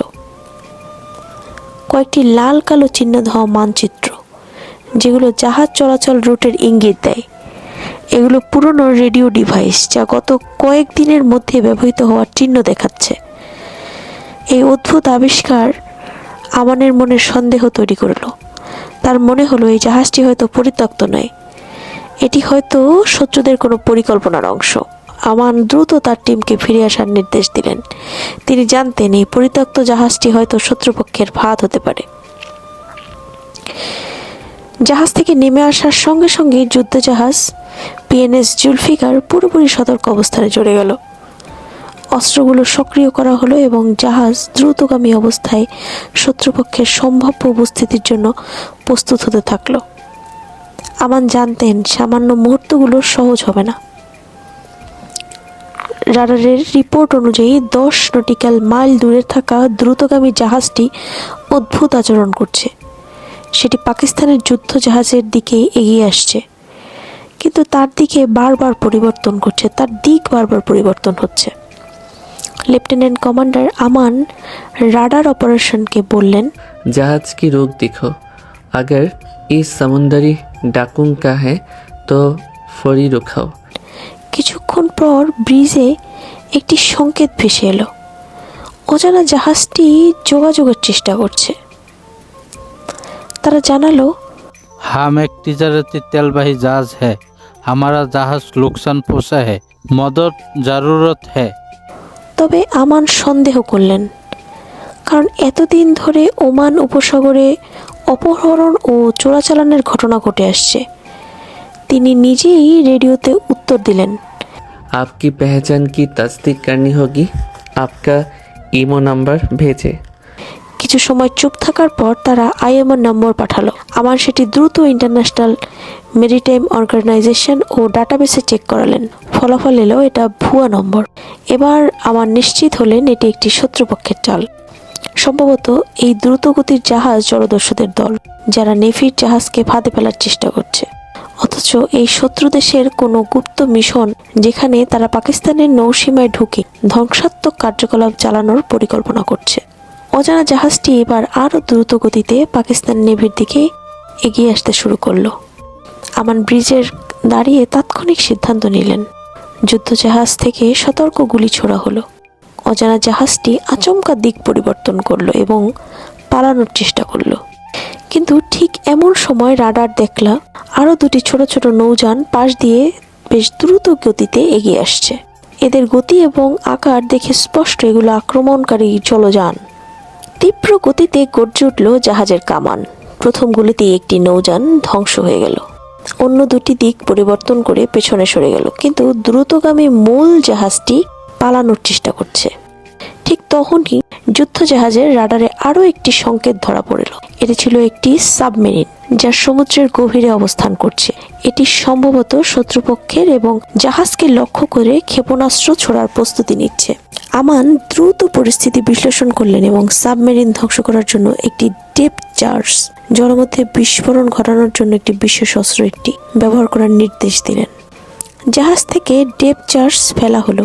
গভীর সমুদ্রের তলদেশে ভয়াবহ বিশ্লেষণ ঘটল। আর কিছুক্ষণ পর রাডার দেখল সাবমেরিন ধ্বংস হয়েছে। অজানা দ্রুতগামী জাহাজটি ভয় পেয়ে পিছু হটল এবং পালিয়ে গেল। লেফটেন্যান্ট কমান্ডার আমান এবং তার টিম নিশ্চিত করল ওমান উপসাগরে পাকিস্তানের জলসীমা রক্ষা করা হয়েছে। পুরনো বাণিজ্যিক জলজাহাজটি পরিত্যক্ত অবস্থায় রেখে সেটি পুরোপুরি স্ক্যান করার জন্য একটি বিশেষ টিম পাঠানো হবে। সমুদ্রের ভোর থেকে ভোরের আলো ফুটে উঠল। আমানের চোখে মুখে ক্লান্তির ছাপ, দায়িত্ব পালন, আত্মবিশ্বাস স্পষ্ট। চট্টগ্রাম সমুদ্র বন্দরে একটি হোটেল রুমে তখন জ্বলে উঠেছে আলো। মেহের ঠকঠক করে পানি খেয়ে নিজেকে শান্ত করতে চেষ্টা করলো। ভয়ঙ্কর স্বপ্ন দেখে তার মন প্রাণ সবকিছু উদ্বিগ্ন। মোবাইল হাতে নিয়ে প্রিয় আইডিতে টাইপ করে পাঠালো। আপনি ঠিক আছেন আমান? বরাবর মতোরই উত্তর এলো না। মেহেশ চিন্তিত হয়ে বসে রইল। গতকালের এই বার্থডে পোস্টের পর আর কোনো পোস্ট করা হয়নি আমানের আইডি থেকে। মানুষটি ঠিক কেমন আছে? পরদিন সকালে মায়ের সাথে ঢাকা ফিরে আসে মেহের। শুরু হয় তার নিত্যদিনের রুটিনে চলা। সকালে কলেজে যাওয়া, দুপুরে বাসায় ফিরে গোসল করা, খেয়ে আবার শাইলার সাথে কোচিংয়ে যাওয়া, বিকেল পেরিয়ে যাওয়ার পর বাসায় ফেরা, সন্ধ্যার পর আবারও পড়তে বসা। তার মানে এই নয় যে আমানকে মনে করে না, আমান তো তার মনে থাকে। সে প্রতি সেকেন্ডে আমানকে মনে করে। উচ্চতর গণিতের সূত্র গেটে ফেলা আমানকে ভেবে তার এই রুটিনের জীবনের মধ্যে পড়ার ফাঁকে ফাঁকে, খাওয়ার ফাঁকে ফাঁকে সে আমানকে মেসেজ পাঠায়। অস্থির মন বারবার প্রোফাইল চেক করে যদি কোনো পোস্ট আসে, কিন্তু না, আমানের আইডিতে আর কোনো পোস্ট করা হয়নি। মনে নানান ভয় কাজ করে। সে ঠিক আছে তো? ক্লাসের মনোযোগী ছাত্রীটাও হুট করে অমনোযোগী ও অন্যমনস্ক হয়ে পড়ে। কোচিংয়ের সেরা ছাত্রীটাও সামনের সিট রেখে পেছনে বসে। কখনো কখনো শায়লাকে নিয়ে মেয়ের নিজের মধ্যে গুটিয়ে রাখে। তার দুনিয়ায় বাবা, মা ও আমান ছাড়া আর কারো অস্তিত্ব নেই। শায়লা ও পাভেলকেও সে মাঝে মধ্যেই ভুলে যায়। শায়লা সারাক্ষণ কানের কাছে জ্ঞান দিতে থাকে। তিনজন যখন কলেজ ক্যান্টিনে একসাথে হয় তখন ওরা দুজন তাকে নিয়ে মজা করে। ওর হয়তো ভাবে মজাই করছি, কিন্তু ওরা জানে না ওদের ওই মজাটাও মেহেরের মনে কত তীব্রভাবে আঘাত করে। হয়তো গতকাল পাভেল আমানের ক্যারেক্টার নিয়ে বলছিল, পাকিস্তানের ছেলে, তার উপরে এত বড় অফিসার, টিস্যুর মতো হয়তো মেয়েদের সাথে ডেট করে বেড়ায়। শুনে মেহের রেগে গিয়েছিল, তার চোখ ছলছল করছিল। পাভেল অবশ্য পরে সরি বলেছে, কিন্তু তাতে কি আসে যায়? মেহের সেই থেকে উদ্বিগ্ন। যদি সত্যি আমানের জীবনে কেউ থেকে থাকে, এমন ভাবনা আগে সে মনে আসেনি এমন নয়, এসেছিল, তবে মেহেরের গুরুত্ব দেয়নি। কিন্তু পাভেলের নতুন করে মনে করিয়ে দেওয়ায় সেটা মনে চেপে লেগেছে। সত্যি কি আমান অন্য কারো? প্রিয় আমান, সমুদ্রে ছুটে বেড়াতে বেড়াতে তোমার কি প্রিয় মুখ মনে পড়ে না? মৃত্যুর মুখে দাঁড়িয়ে শেষবারের মতো কাউকে এক নজর দেখতে ইচ্ছে করে না? মনে হয় না তোমার কাউকে তীব্র ভালোবাসা উচিত? তোমার ওয়ালেটের এক পাশে কারো ছবি কি নেই, নাকি আছে অথচ সে আমি নই? তোমার ব্যাপারে তো জানি না, তবে আমারটা বলি। চট্টগ্রাম থেকে এসে আমি তোমার একটা ফটো বের করেছি। আমার স্কুল ব্যাগে খুব যত্নে লুকিয়ে রাখি সেটাকে। মাঝে মাঝে দরজাটা বন্ধ করে সেটা হাতে নিয়ে তোমার সাথে কথা বলি। আমি যেখানেই যাই সেখানেই তুমি থাকো আমার সাথে, আমার অনুভবে মিশে। দেখেছো, আপনি থেকে তুমিতে চলে এসেছি। 7 মাসে আপনি ডাকে সমাপ্ত হলো, তবে আমি তোমাকে আজ থেকে তুমি করেই বলবো। এসো মা। খেয়ে নে আগে, বিকেল হয়ে এসেছে। আজ তো ছুটির দিন, এত চাপ নিতে হবে না। গধূলির এক বিকেল। কর্নেল মাসুদ রানা তার অফিসের ডেস্কে বসে আছেন। বাইরে রোদের আলো ধীরে ধীরে কমে আসছে। চায়ের কাপ পাশে রেখে তিনি তার বিশ্বস্ত সহকারী মেজর ফারুককে নির্দেশ দিলেন। মেজর, পাকিস্তানের নৌবাহিনীর সদর দপ্তরে একটি বার্তা পাঠাতে হবে। একজন অফিসারের বিষয়ে জানতে চাইছি। মেজর ফারুক মাথা নেড়ে বললেন। শীঘ্রই তার বিষয়ে সব চলে আসবে। কর্নেল নিজেই বার্তার খসড়া তৈরি করলেন। এতে কোনো আবেগের ছাপ ছিল না, একেবারে আনুষ্ঠানিক ভাষায় লেখা। লেফটেন্যান্ট কমান্ডার আমান খান, সাম্প্রতিক দায়িত্ব এবং পেশাগত প্রোফাইল সম্পর্কে তথ্য প্রয়োগের অনুরোধ জানাচ্ছি। প্রয়োজন হলে আমাদের সেনাবাহিনীর মাধ্যমে ভবিষ্যৎ সহযোগিতার জন্য আলোচনা প্রস্তাব রাখা যেতে পারে। সন্ধ্যায় বাবার সাথে কথা বলতে গিয়ে মেহের জানতে পারল বিষয়টি। মনে দারুণ এক উত্তেজনা তার। মেহেরের বাবার সাথে কথা শেষ করে মোবাইলের বুকে চেপে ধরে বসে রইল। অপেক্ষার প্রহর কবে শেষ হবে? পাকিস্তানের করাচি নৌ নিবাসে যখন বার্তাটি পৌঁছালো তখন এটি বেশ গুরুত্বের সহিত বিবেচনা হলো। এমনিতে দুই দেশের সেনাবাহিনীর মধ্যে পেশাদার যোগাযোগ থাকলেও এটি কিছুটা ব্যতিক্রম মনে হলো। বার্তাটি সরাসরি নৌবাহিনীর একটি উচ্চপদস্থ কমান্ডারের কাছে পাঠানো হলো। সেখান থেকে নির্দেশ এলো, লেফটেন্যান্ট কমান্ডার আমান খানের বর্তমান দায়িত্ব এবং সাম্প্রতিক রেকর্ড প্রস্তুত করুন। প্রয়োজন হলে তাকে সরাসরি জানিয়ে দিন। একদিন সকালে আমান তার শিপে দায়িত্ব পালন করছিল। তখন এক জুনিয়র অফিসার এসে বললেন, सर एक पैगाम आया है, बांग्लादेश आर्मी आपके बारे में जानना चाहती है। আমান কিছুটা অবাক হলো, বাংলাদেশ আর্মি কিউ? কিন্তু তার পেশাদার মনোভাবের কারণে সে বিষয়টি স্বাভাবিকভাবেই নিল। পাকিস্তান নৌবাহিনীর হেডকোয়ার্টার থেকে মাসুদ রানার নিকট মেইল গেল। পাকিস্তান নৌবাহিনীর পক্ষ থেকে আপনাকে জানানো যাচ্ছে যে লেফটেন্যান্ট কমান্ডার আমান খান সম্পর্কে আপনার অনুরোধ অনুযায়ী প্রয়োজনীয় তথ্য পাঠানো হলো। আমান খান বর্তমান পাকিস্তান নৌবাহিনীর একজন দায়িত্বশীল এবং অত্যন্ত দক্ষ অফিসার।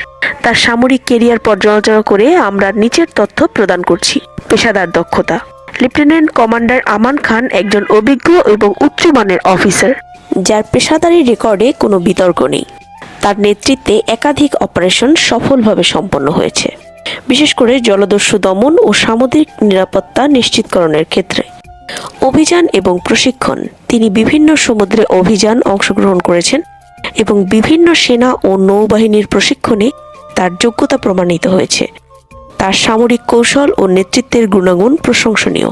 বিশ্বস্ততা ও নেতৃত্ব: তিনি একজন বিশ্বস্ত এবং ধারাবাহিকভাবে সফল অফিসার। তার মধ্যে নেতৃত্বের এক অনন্য গুণ রয়েছে, যা তাকে সহকর্মীদের মধ্যে শ্রদ্ধার স্থান এনে দিয়েছে। বিশেষ অর্জন: তিনি নৌবাহিনীর অ্যাকশন মেডেল এবং গ্যালান্টি অ্যাওয়ার্ড অর্জন করেছেন, যা তার সাহসিকতা ও নেতৃত্বের প্রশংসাস্বরূপ।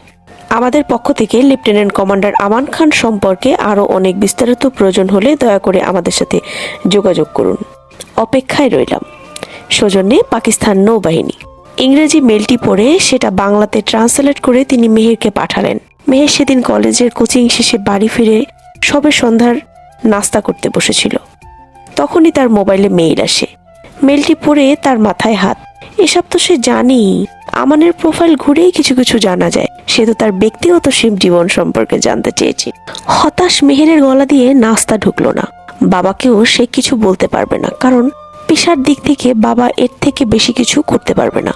আর কারো ব্যক্তিগত জীবনে আরও নাক গলানোর অধিকার কাউকে দেওয়া হয়নি। অন্ধকার রাত। ভারত মহাসাগরের উত্তাল ঢেউয়ে ঝড়ের মতো একটি যুদ্ধজাহাজ এগিয়ে চলছে। এটি লেফটেন্যান্ট কমান্ডার আমান খানের নেতৃত্বে পাকিস্তান নেভির একটি মিশন। তাদের কাজ একদল জলদস্যুকে আটকানো, যারা এটি আন্তর্জাতিক বাণিজ্য জাহাজের হাইজ্যাক করেছে। জাহাজটি তাদের ঘাঁটিতে নিয়ে যাচ্ছে।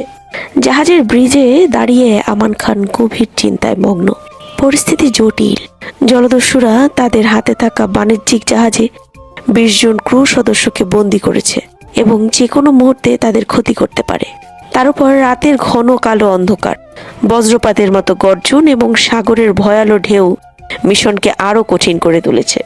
জাহাজে থাকা রাডার সংকেত দেখাচ্ছে জলদস্যুর জাহাজ মাত্র 10 মিনিটের দূর। আমান দ্রুত একটি কৌশলগত পরিকল্পনা করে তার টিমকে নির্দেশ দেন, নীরবে কাছাকাছি যেতে হবে, কিন্তু ধরা পড়া যাবে না। মিশনটি দুঃসাহসিক হলেও আমানের অভিজ্ঞতা ও আত্মবিশ্বাস তার টিমকে উজ্জীবিত করে। আমান সিদ্ধান্ত নেন সরাসরি আক্রমণ নয়। প্রথমে তারা ধোঁয়া বোমার মাধ্যমে বিভ্রান্তি সৃষ্টি করবে। এরপর তার টিম 3 দিক থেকে আক্রমণ চালাবে। যখন ধোঁয়া বোমা নিক্ষেপ করা হয় তখনই জলদস্যুরা বুঝতে পারে তারা তারা খাচ্ছে। গোলাগুলির শব্দ ভেসে আসে। বন্দীদের নিরাপত্তার কথা মাথায় রেখে আমান তার পরিকল্পনা পরিবর্তন করে। তিনি নিজেই এটি ছোট র্যাপিড বোটে করে আরও 3 জন নেভি কমান্ডো নিয়ে জলদস্যুদের জাহাজে ওঠেন। জাহাজ থেকে লড়াই শুরু হয়। জলদস্যুরা সংখ্যায় বেশি এবং তাদের পেছনে প্রাণঘাতী, কিন্তু আমান তার টিম প্রশিক্ষণে পারদর্শী। আমানের তীক্ষ্ণ দৃষ্টি এবং সুনিপুণ শারীরিক কৌশল কাজে আসে। একের পর এক জলদস্যুকে তারা নিস্তেজ করে। ঠিক যখন সবকিছু নিয়ন্ত্রণে, তখন জলদস্যুদের নেতা বন্দীদের জিম্মি করে একটি বিস্ফোরক ডিভাইস সক্রিয় করার হুমকি দেয়। আমান ধৈর্য ধরে নেতাদের সঙ্গে আলোচনা শুরু করেন। তার ঠান্ডা মাথার কৌশল এবং নেতার মনস্তাত্ত্বিক দুর্বলতা কাজে আসে।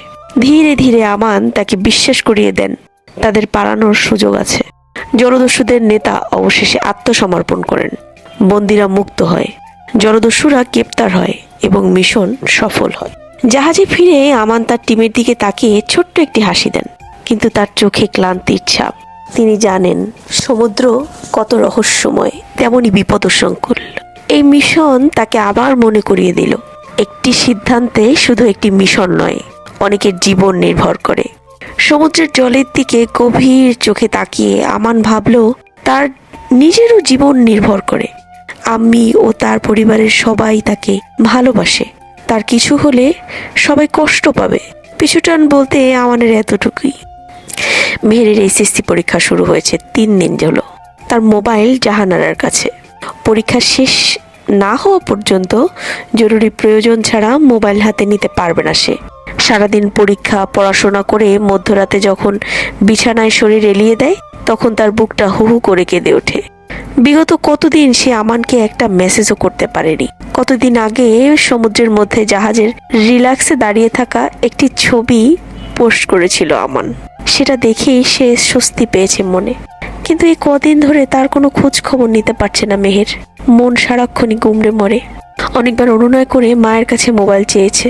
যাহারা বারবারই অবাক বিস্ময় নিয়ে বলেছে, তুমি তো এমন ছিলে না।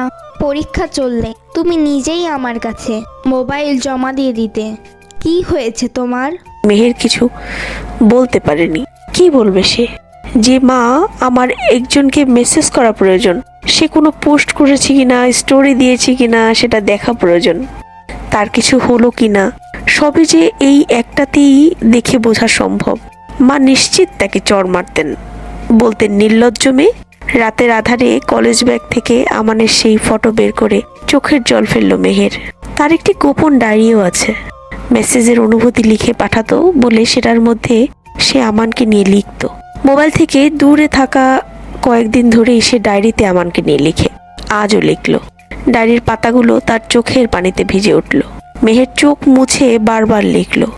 কত শত অব্যক্ত কথা সেগুলো, অব্যক্ত অনুভূতি, যা আমান কখনো জানবে কিনা জানবে কে জানে?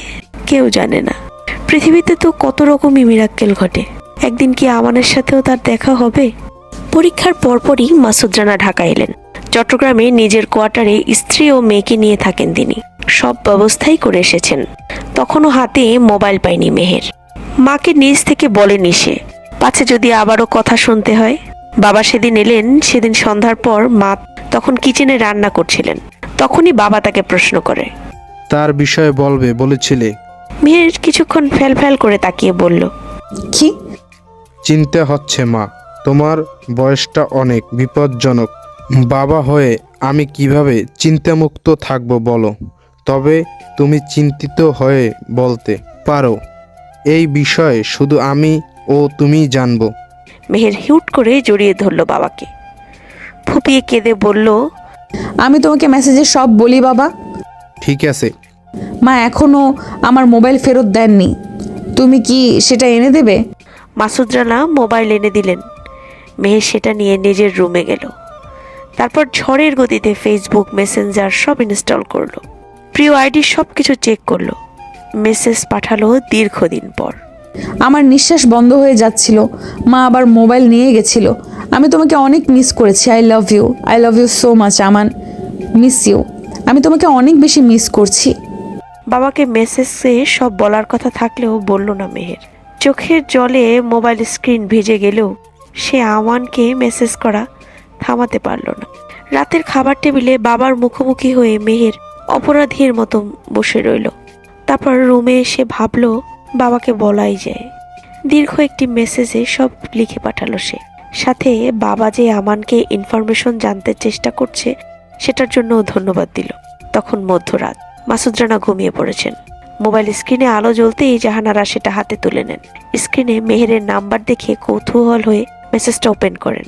তারপর জাহানারা পা টলমল, তার মুখ দিয়ে মৃদু জোরে চিৎকার বেরিয়ে এলো।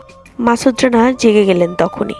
জাহানারা মোবাইল এগিয়ে দিতে এই স্ক্রিনের দিকে তাকিয়ে তিনি যা বোঝার বুঝে গেলেন। মনোযোগ দিয়ে দীর্ঘ মেসেজটি পড়লেন, দীর্ঘশ্বাস ছেড়ে বললেন, আমি এমনটাই ধারণা করেছিলাম। ও আমাকে বিশ্বাস করে সব শেয়ার করেছে। তুমি ওর সাথে স্বাভাবিক আচরণ করবে হানি। মেয়েকে যা বলার, যা বোঝানোর আমি বুঝাবো। ওর বিষয় যত্ন প্রয়োজন। জাহানারা বিস্ময় নিয়ে বললেন, এসব জেনেও তুমি এত শান্ত? মাসুদ রানা হেসে বললেন, কোনো দোষ তো দেখছি না। এই বয়সে প্রায় সবাই এমন করে। তবে আমাদের মেয়ে অনেক নরম। আমার নরম মেয়েটাকে হয়তো কঠিন পরিস্থিতি মোকাবেলা করতে হতে পারে। আমি সেটা নিয়ে চিন্তিত। কি রকম? ও যাকে ভালোবাসে সে যুজন দূরে, কখনো দেখা হবে কিনা তারই নিশ্চয়তা নাই। আর যদি ছেলেটার পক্ষ থেকেও কিছু থাকতো তবে আমরা পারিবারিকভাবে একটা সিদ্ধান্তে আসতে পারতাম, কারণ আমরা তো ওইসব টিকিক্যাল মা বাবা নয়।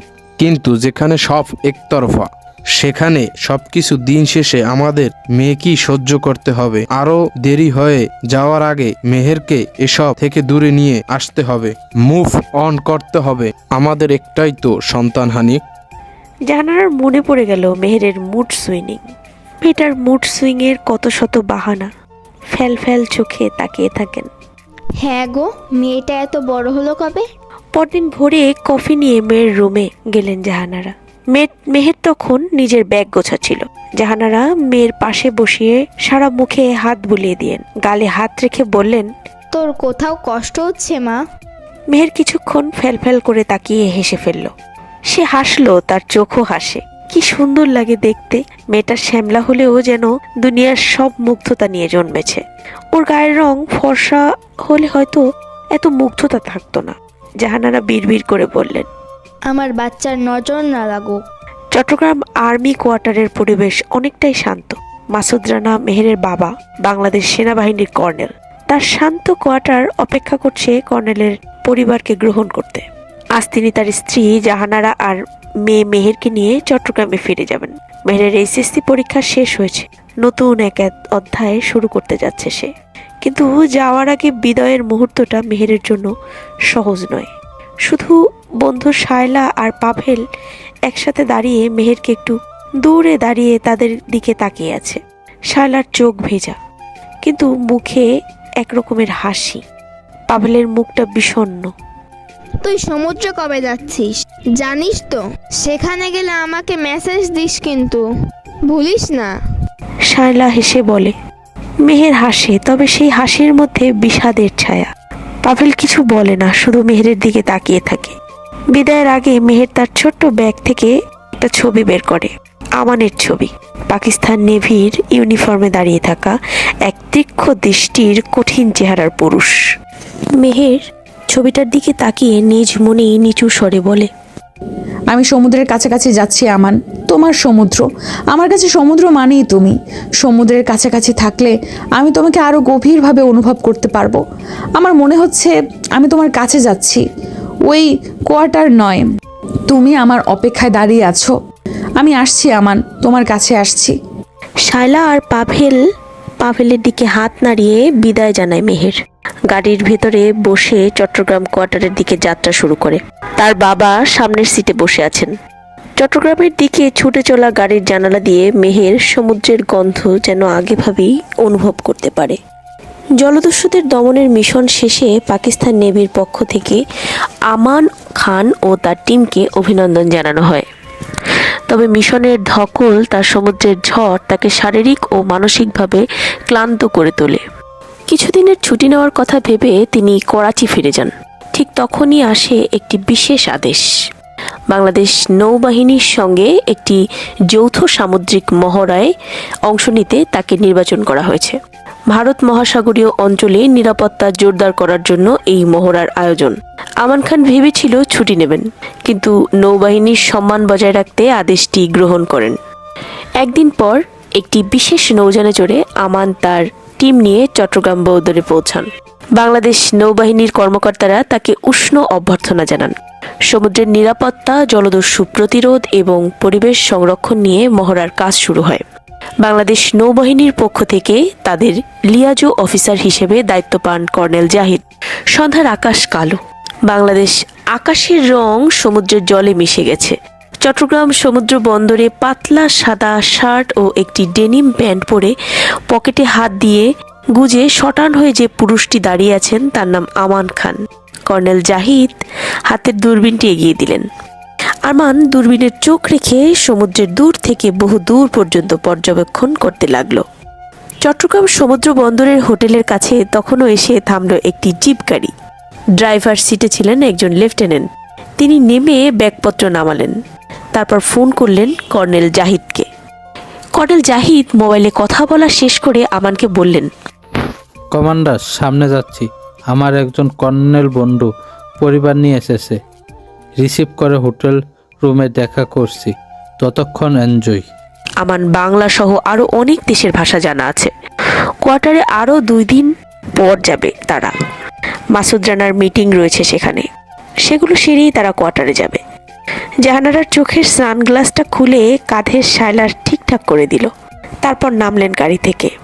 মেহেরের সানগ্লাসটা চুলের উপরে রাখা, সোয়েটারের বোতামগুলো খোলা। জাহানারা বোতামগুলো লাগিয়ে দিলেন। অনেক বাতাস মা, ঠান্ডা লেগে যাবে তোমার। মায়ের হাত ধরে মেহের সমুদ্র বন্দরের মাটিতে পা রাখতেই তার শরীরে তীব্র একটি বাতাসের ধাক্কা লাগলো। পরে নিতেই যাচ্ছিল, ধরে ফেললেন মাসুদ রানা। মেয়েকে এক হাতে জড়িয়ে রাখলেন তিনি, আর এক হাতে বাড়িয়ে হাত মেলালো বন্ধু জাহিদের সাথে। তারপর এগিয়ে চললেন হোটেলের দিকে। মেহের বলল, বাবা চলো আগে সমুদ্র দেখে আসি। জাহানারা বললেন, এখন নয় সোনা। প্লিজ মা, একটু। মাসুদ রানা বললেন, ঠিক আছে, আগে ফ্রেশ হয়ে গরম কাপড় পরে নিবে, অনেক বাতাস ওখানে। জাহিদও বললেন, কোনো সমস্যা হবে না মামনি। সমুদ্রের কাছাকাছি ঘুরতেও পারবে তুমি। আমার বোট আছে। Thank you uncle. My pleasure. Hotel রুমে পৌঁছে মেহের ফ্রেশ হয়ে ডেনিম প্লাজোর সাথে কুর্তি পরল, উপরে লম্বা ওভারকট। তারপর গিয়ে দাঁড়ালেন বারান্দাতে। কাছের বারান্দা থেকে সমুদ্র স্পষ্ট দেখা যায়। সন্ধ্যার অন্ধকারে পুরোপুরি এখনো ছড়িয়ে পড়েনি। মৃদু অন্ধকারে স্পষ্ট হয়ে তার চোখে ধরা পড়ে দিল সমুদ্রের কাছাকাছি দাঁড়িয়ে থাকা সাদা শার্ট পরা যুবকটি। দূরবীনের চোখ রেখে যে তাকিয়ে থাকে অদূরে, পেছন থেকে তাকে দেখেই মেহের স্তব্ধ হয়ে গেল। এই কায়া তার পরিচিতি। এমন করেই একজন দাঁড়িয়ে থাকে, দূরবীনের চোখ রেখে সমুদ্রের দিকে তাকিয়ে থাকে। তার দেখা সেই একজনই। মেহেরের শ্বাস প্রশ্বাস দ্রুত চলে, পা টলতে লাগলো। কাচের জানালার উপরে সে হাত রাখলো। বরফ শীতল কাচের হাত রাখতেই ঠান্ডায় জমে ওঠার মতো অবস্থা হলো তার। মেহের কাঁপা কাঁপা ঠোঁট দিয়ে অস্পষ্ট সুরে ডাকলো, আমান। জাহানারা শাড়ি পাল্টে হাত মুখ ধুয়ে ওয়াশরুম থেকে বেরিয়ে এলেন। শরীরে গরম কাপড় জড়িয়ে বেরিয়ে এলেন। মেহের তখন শ্বাসরুদ্ধকর অবস্থা, তার গলা দিয়ে শব্দ বের হচ্ছে না, গলা শুকিয়ে কাঠ। জাহানারা পিছন থেকে বললেন, এদিকে আয়, এটা পরিয়ে দেই, গলা বসে যাবে না হলে। মেহেরের কানে পৌঁছালো না, কি বোঝা গেল না।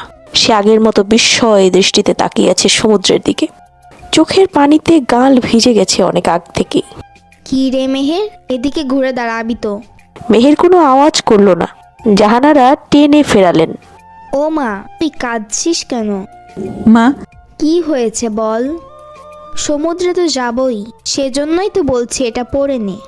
কি হয়েছে তোর? তোর বাবা সাথে যাবে না বলে মন খারাপ করছিস? তোর বাবা আমাদের নিরাপত্তার জন্য সব ব্যবস্থা করে রেখেছে, চলে আসবে 10টার দিকে। আমি তাকে দেখেছি মা। মেহেরকে সকালে তিনি বলেছেন যে তিনি সব জানেন। তারপর মেয়েকে অনেক বুঝিয়েছেন। মেয়ে শুধু চুপ করে শুনছে। মায়ের কথাটাও ফেলে দেওয়ার মতো নয়। আমানের সাথে কি সত্যি তার কখনো দেখা হবে? মায়ের যুক্তিতে মেহের হেরে গিয়ে বলেছে সে চেষ্টা করবে এসব থেকে বের হওয়ার জন্য। সকালের কথা মনে পড়তেই জাহানারা বুঝতে পারলেন মেহের কার কথা বলছে। তুই ভুল দেখছিস মা। মেহের মাথা নাড়িয়ে না না করলো। আমি তাকে সব অবস্থায় চিনতে পারি মা, সেই ছিল। জাহানারা গলায় মাফলার জড়িয়ে দিলেন। কাকে দেখেছিস দেখা তো। মেহের আঙ্গুল দিয়ে ইশারা করে দেখতে গিয়ে দেখলো সেখানে কেউ নেই, ফাঁকা জায়গাটা। মাকে নিয়ে সমুদ্রের কাছে গেল সে, কিন্তু কোথাও সেই দূরবীনের চোখ আটকানো মানবটাকে দেখতে পেল না। জাহানারা বললেন, দেখলি তো, তুই সারাক্ষণ চিন্তা করিস, সেজন্য এমন হচ্ছে তোর। মেহের কিছু বলল না। জাহানারা বললেন, চল ফিরে যাই, সকালে আসবো না হয়, খিদেও পেয়েছে নিশ্চয়। রুমে ফিরে আমানের ইনবক্সে লিখে পাঠালো, আপনি কি বাংলাদেশে এসেছেন আমান? আমি বারান্দায় দাঁড়িয়ে দূরবীনে চোখ রেখে অদূরে তাকিয়ে থাকা যে যুবকটিকে দেখলাম, সে কি তবে আপনি, নাকি আমার কল্পনা সব?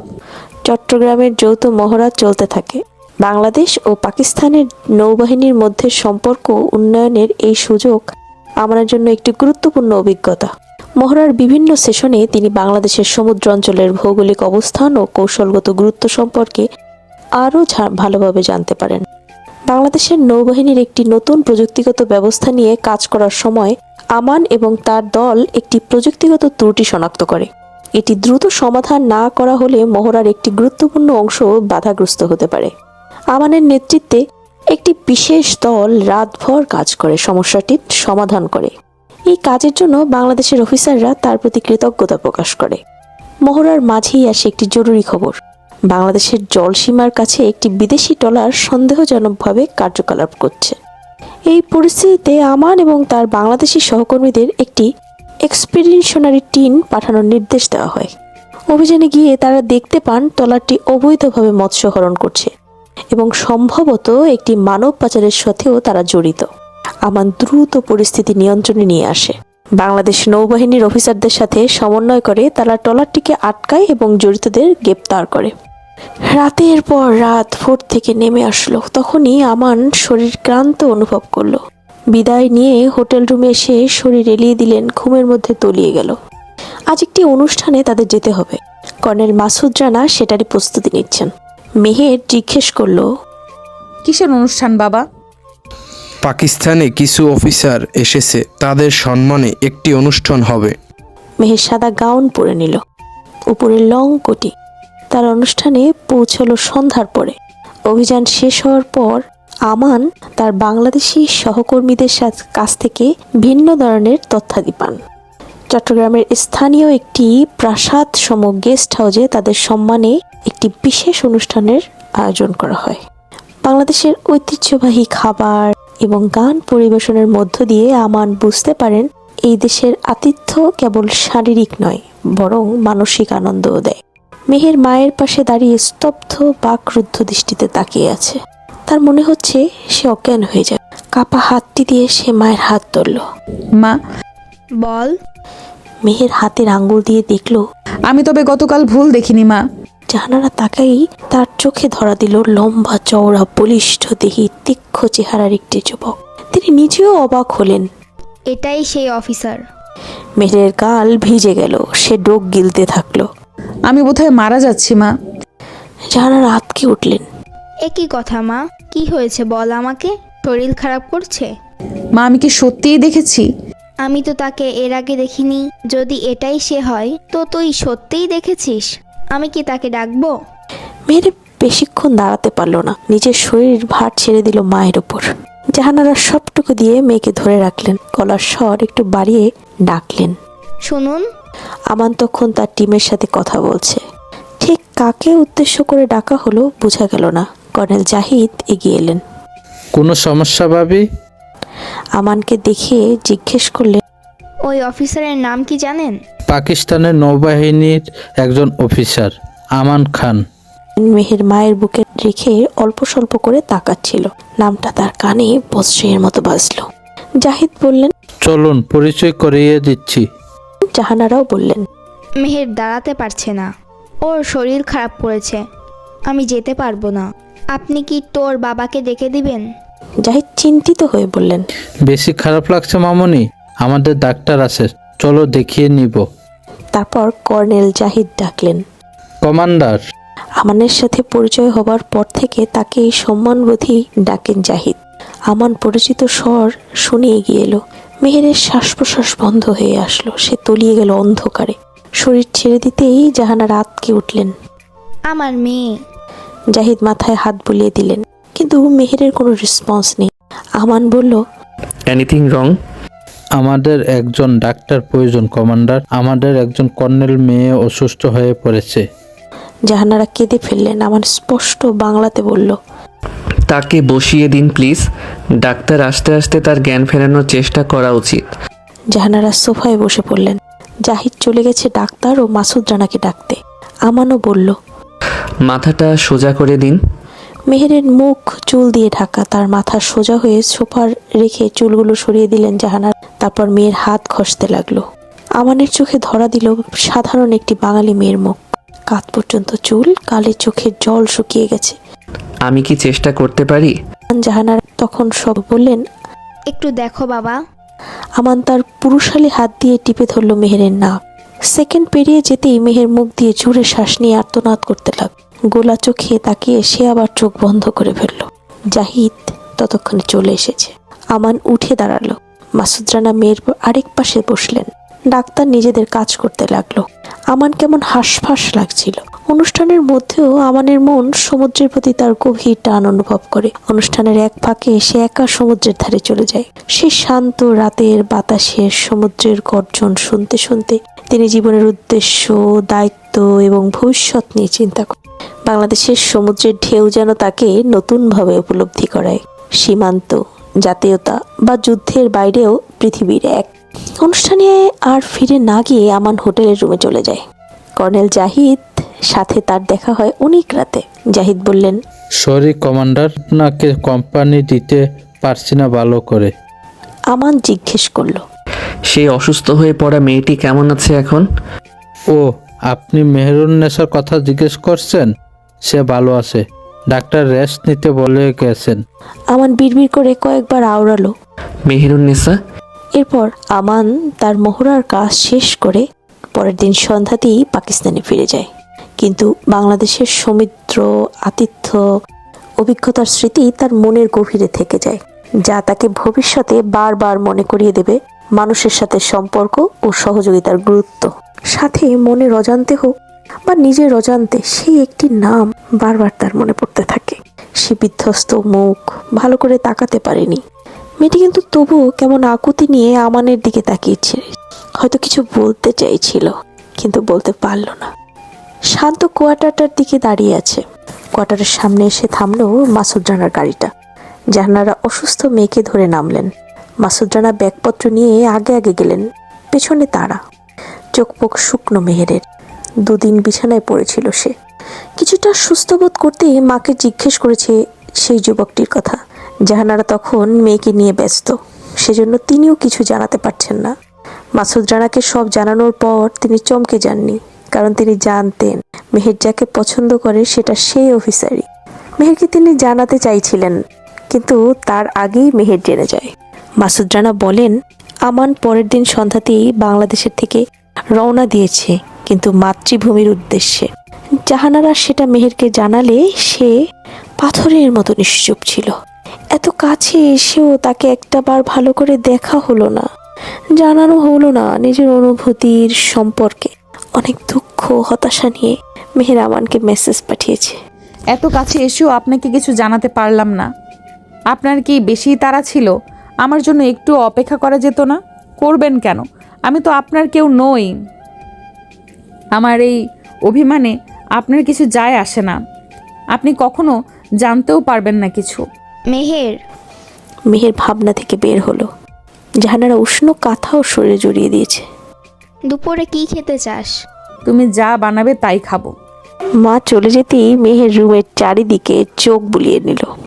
এটা আজ থেকে তার রুম, এখানেই তার নতুন জীবন শুরু আবারও। কথাটা মনে হতেই মেহেরের বুক চিনচিন করে উঠল। ঢাকার ওই ফ্ল্যাটে মেহের বুঝ হবার পর থেকে ছিল, যদি ওটার ওদের নিজস্ব ফ্ল্যাট, এখন কাউকে ভাড়া দিয়ে দেবে হয়তো বাবা, কিন্তু মা কিন্তু তাতে নারাজ। ছুটিতে ওখানে গিয়ে থেকে আসবেন। ঢাকাতেই তাদের আত্মীয়, বন্ধু বান্ধব সব। মেহেরের যে টান তেমনটা না, শায়লা পাভেল দুজনকেই সে মিস করছে, সাথে মিস করছে নিজের রুমটাকেও। সেই বন্ধ রুমে আমানকে নিয়ে তার কত কল্পনা, কত কান্না, কত না বলা অনুভূতি সাক্ষী ওই রুমটা। ওই রুমের চারিদিকে হাহাকার। মেহেরের 11 মাসের অনুভূতি, অভিমান, চোখের পানি ও ডিপ্রেশনের সাক্ষী। হ্যাঁ, 11 মাস। কয়েকদিন পর 1 বছর হয়ে যাবে। আমানকে সে 1 বছর যাবৎ ভালোবাসে। নিজের অবাক্ত কথা সে ডায়েরিতে লিখে রাখছে, যেটা মেহের ওই রুমেই ফেলে এসেছে, সাথে তার শৈশব কৈশোরের পাগলামি। ছুটিতে যখন যাওয়া হবে তখন ডায়েরিটা নিয়ে আসবে সাথে করে। মেহের উপলব্ধি করছে সে বড় হয়ে যাচ্ছে, অনেকটা বড়। আজকাল তার হুটহাট আত্মসম্মান জেগে ওঠে। আমানকে মেসেজ সে দুদিনে ওই একটাই দিয়েছিল, তারপর শতবার ইচ্ছে থাকলেও নিজেকে আটকে রেখেছে। কি দরকার, সেই তো মেসেজগুলো পড়েই থাকবে, কেউ দেখবে না। ওই মানুষটা পাথর দিয়ে তৈরি। নিজেকে অনেক বড় লাট সাহেব ভাবেন কিনা কে জানে। মনে করে মেসেজ রিকোয়েস্ট তার জন্য পাগল হাজার হাজার মেয়ে ঝুলে আছে। সেটা ভেবে নিশ্চয়ই অনেক আনন্দ পায়। পাবেই তো। একটু সুদর্শন আর একটা ভালো জব বলে আকাশে উড়ে বেড়াচ্ছে। একবার মেসেজ রিকোয়েস্ট অপশনটা চেক করার প্রয়োজন মনে করে না। মেহের বালিশে মুখ গুজে ফুপিয়ে উঠল। আমান যেন তাকে অদৃশ্য এক প্রত্যাখ্যান করে চলে গেছে। নিজের অজান্তে মেহেরের আত্মসম্মানে তীব্র আঘাত দিয়ে গেছে। সেই আঘাত মেহেরকে শান্তি দিচ্ছে না। আত্মসম্মান নাকি ভালোবাসা, মেহের দুটোই হাবুডুবু খাচ্ছে। আমান, আমান, আমান, আপনি এত নিষ্ঠুর কেন? মেহেরের বোবা কান্না চিৎকারের রূপ নিল। জাহানারা ছুটে এলেন, মেহের মাকে জড়িয়ে ধরে কাঁদতে লাগ। মেয়ের সাথে জাহানারাও কাঁদছেন। দরজার সামনে দাঁড়িয়ে থাকা মাসুদ রানা এগিয়ে এলেন না। এই কান্না কিসের জন্য তিনি জানেন। নিশ্চুপে প্রত্যাখ্যান করলেন তিনি। মেহের, মাকে বল কোথায় কষ্ট হচ্ছে সোনা। মেহেরের কান্না থেমেছে। সে শূন্যে দৃষ্টিতে তাকিয়ে আছে। জাহানারা চুলগুলো গুছিয়ে দিলেন। আমরা ঢাকায় ফিরে যাই চল। তোর নতুন পরিবেশে মানিয়ে নিতে সমস্যা হচ্ছে, অসুস্থ হয়ে পড়েছিস। মেহের এ পর্যায়ে আটকে উঠল। না মা, আমি সমুদ্রের কাছ থেকে দূরে কোথাও যাব না। জাহানারা দীর্ঘশ্বাস ছেড়ে বললেন, কি হয়েছে মাকে বলবি? চিন্তা করো না মা, পড়াশোনা নিয়ে ব্যস্ত হয়ে গেলে ঠিক হয়ে যাবে। তোর ওকে মনে পড়ছে না? মেহের ছলছল দৃষ্টিতে তাকালো। জাহানারা গালে হাত রেখে বললেন, কাঁদিস না। আমার সাথে আমার সাথে তোর বাবার বিয়ে হয়েছে কিভাবে জানিস? তোর বাবাকে আমি পছন্দ করতাম, কিন্তু কখনো বলার সাহস পাইনি। সবটা ভাগ্যের ওপর ছেড়ে দিয়েছিলাম, কারণ ভাগ্যে থাকলেই কাউকে পাওয়া সম্ভব। আমাদের যোগটা কঠিন ছিল রে মা। একদিন কি হলো, তোর দাদি তোর নানার কাছে প্রস্তাব নিয়ে আসলে, ব্যাস আমি তোর বাবাকে পেয়ে গেলাম। ভাইজানের বন্ধু ছিল সে। সেই সুবাদে তাকে আমি কয়েকবারই দেখেছিলাম, কিন্তু কখনো কথা হয়নি আমাদের। বিয়ে ঠিক হওয়ার পরেও না মানুষটাকে আমি ভয় পেতাম অনেক। আর আজ আমি তাকে হাতের ইশারায় না চাই, বুঝলি? মেহের ফিক ফিক করে হেসে ফেলল। নিজের ভাগ্যের উপরে ছেড়ে দে সব। সে যদি তোর জন্য তৈরি হয়ে থাকে, তবে তুই তাকে কোনো না কোনোভাবে পেয়ে যাবি। না পেলে কখনো ভাগ্যকে দোষারোপ করবি না। ভাববি তোর জন্য এর চেয়ে উত্তম কিছু রয়েছে। মেহেরকে বুঝিয়ে জাহানারা রান্নাঘরে চলে গেলেন। মেহের হিট করে ডিপ্রেশনে ভুলে ছুটল মায়ের কাছে। মা, আমি শাড়ি পরবো। জাহানারা তরকারি নাড়ছেন। বেশ তো, ব্যাগগুলোতে দেখ, যেটা পছন্দ হয় সেটা বের কর, আমি পরিয়ে দিব। মেহেরের মধ্যে হুট করে যেন আগে সেই চঞ্চলতা ফিরে এসেছে। সে একটি গাঢ় সবুজ রঙের টাঙ্গাইল শাড়ি বের করে নিল। জাহানারা যত্ন করে পরিয়ে দিলেন সেটা। মেহের মায়ের হাত সাজালো। জাহানারা বললেন, তোমার চুলগুলো আগের থেকে একটু লম্বা হয়েছে। আমি চুল লম্বা করবো মা, আর কাটবো না। এবং মেয়ের কপালে টিপ দিয়ে জাহানারা আয়নার সামনে দাঁড় করালেন। দেখো কত সুন্দর লাগছে আমার মেয়েকে। মা, চুড়ি তো পরা হয়নি। তাই তো। জাহানারা স্বর্ণের দুটো মোটা চুড়ি পরিয়ে দিলেন। মেহের খিলখিল করে হেসে বললেন, আমাকে বিবাহিত মনে হচ্ছে মা। তোমাকে বড় বড় লাগছে, নতুন বউ মনে হচ্ছে। এবং মেহের লজ্জা পেল। জাহানারা রান্নাঘরে চলে গেলেন। মেহের মোবাইলে নিজের কিছু ছবি তুলল। বারান্দায় বসে হুমায়ুন আহমেদের বই মৃন্ময়ীর মন ভালো নেই হাতে নিয়ে মোবাইলের টাইমার সেট করে ছবি তুলল। তারপর সেটা পাঠালো প্রিয় মানুষের ইনবক্সে। লিখে পাঠালো, সমুদ্রের রাজপুত্র, সমুদ্রের কাছাকাছি এসেও আমার মন ভালো নেই, কারণ আমার যে তুমিই নেই। তুমি কাছে এসেও দূরে চলে গেছো। আবার কি কখনো দেখা হবে? আমার ভাগ্যে কি তুমি থেকে যেতে পারো না? হুট করে সামনে এসে বলতে তুমি সমুদ্রের রাজপুত্রের জন্য তৈরি। শোনো রাজপুত্র, সমুদ্রের কাছাকাছি শান্ত যে কোয়ার্টারটা দাঁড়িয়ে, তার মধ্যে একজন রাজকুমারী বাস করতে শুরু করেছে, সাথে অপেক্ষায় আছে তুমি একদিন আসবে বলে। তুমি আসবে তো সমুদ্রের রাজপুত্র? বাসবে তো আমায় ভালো? আমান পাকিস্তান নৌবাহিনীর একজন লেফটেন্যান্ট কমান্ডার, ছুটিতে বাড়ি ফিরেছে। কয়েক মাস ধরে সমুদ্রের দায়িত্ব পালন করে সে ক্লান্ত এবং মানসিক প্রশান্তির জন্য তার গ্রামীণ বাড়ির শান্তিময় পরিবেশে ফেরার অপেক্ষায় ছিল। বাড়িটির উত্তর পাকিস্তানের সবুজে ঘেরা এক ছোট্ট শহরে, পাহাড়ের পাদদেশে। এই বাড়ি তার শৈশবের স্মৃতিতে গাঁথা, যেখানে মা, বাবা, তার ছোট বোন এবং তার জন্য অগাধ ভালোবাসা নিয়ে বসে আছে। বাড়িটি পুরনো শৈলীতে তৈরি, দোতলা কাঠের বাড়ি, লম্বা বারান্দা আর চারপাশে নানান গাছগাছালি। উঠানে একটা বড় আম গাছ, সেখানে দড়িতে ঝুলছে একটি দোলনা। বাড়ির সামনে বাগানে গোলাপ, জুই আর লেবুর গাছ। পেছনে ছোট্ট একটা পুকুর, সেখানে আমান ছোটবেলায় সাঁতার কাটত। আমানের ঘরটা দোতলায়, জানালার পাশে। তার ঘরের দেয়ালে নৌবাহিনীর পুরস্কার, সার্টিফিকেট আর সমুদ্রে তোলা ছবিগুলো সাজানো। ডেস্কের উপর তার প্রিয় বই, কলম আর নোটবুক। পাশে ছোট্ট শোকেজে পরিবারের পুরনো ছবিগুলো রাখা। তার বিছানায় নৌবাহিনীর লোগো আঁকা চাদর, যা তার মা বড় যত্ন করে রেখেছেন। বাড়ির গেট খুলতে আরিনা দৌড়ে এসে তাকে জড়িয়ে ধরল। দাদা, তুমি এতদিন পর আসলে। আমার জন্য কি এনেছো? এবার তোমাকে যেতে দেব না।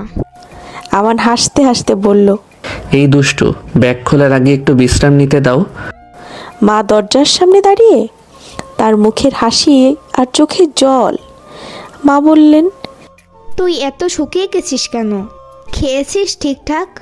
চল আগে হাত মুখ ধুয়ে আয়, খেতে বসে সব কথা বলবি। বাবা বারান্দায় পাঞ্জাবি পরে চশমা ঠিক করছেন। আমান, কি খবর? দায়িত্ব কেমন যাচ্ছে? সব ভালো। তোমার শরীর ঠিক আছে তো বাবা? আলহামদুলিল্লাহ। তোর মাকে বেশি চিন্তা করতে দিস না। রাতে সবাই মিলে মাটির বারান্দায় পাটি বিছিয়ে খেতে বসলো। মা তার প্রিয় খাবার বানিয়েছে, বিরিয়ানি, গ্রিলড মাছ আর ঠান্ডা লাচ্ছি। মা বললেন, এই মাছটা আমি নিজে কিনে এনেছি, তোর ছোটবেলার মতো রান্না করেছি।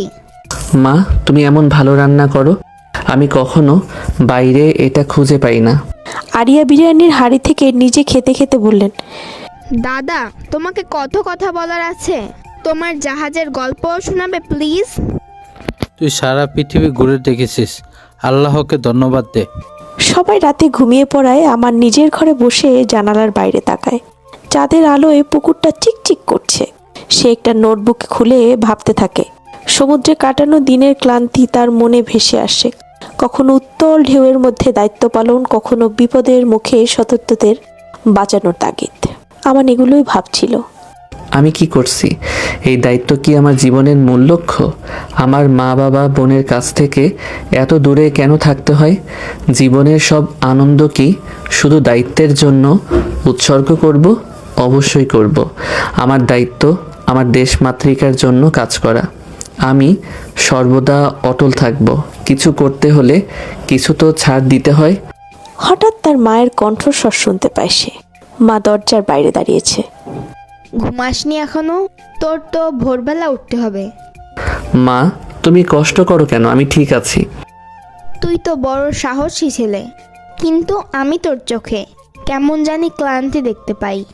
পরদিন সকালে উঠানে নাস্তা খেতে বসে আমান তার বাবার সাথে দেশের পরিস্থিতি আর তার ভবিষ্যৎ পরিকল্পনা নিয়ে কথা বলছে। বাবা তাকে পরামর্শ দেন, আমান, তুই যদি চাস আরো বড় কিছু করতে পারবি, কিন্তু মানুষের ভালো করাটাই সবসময় মনে রাখতে হবে।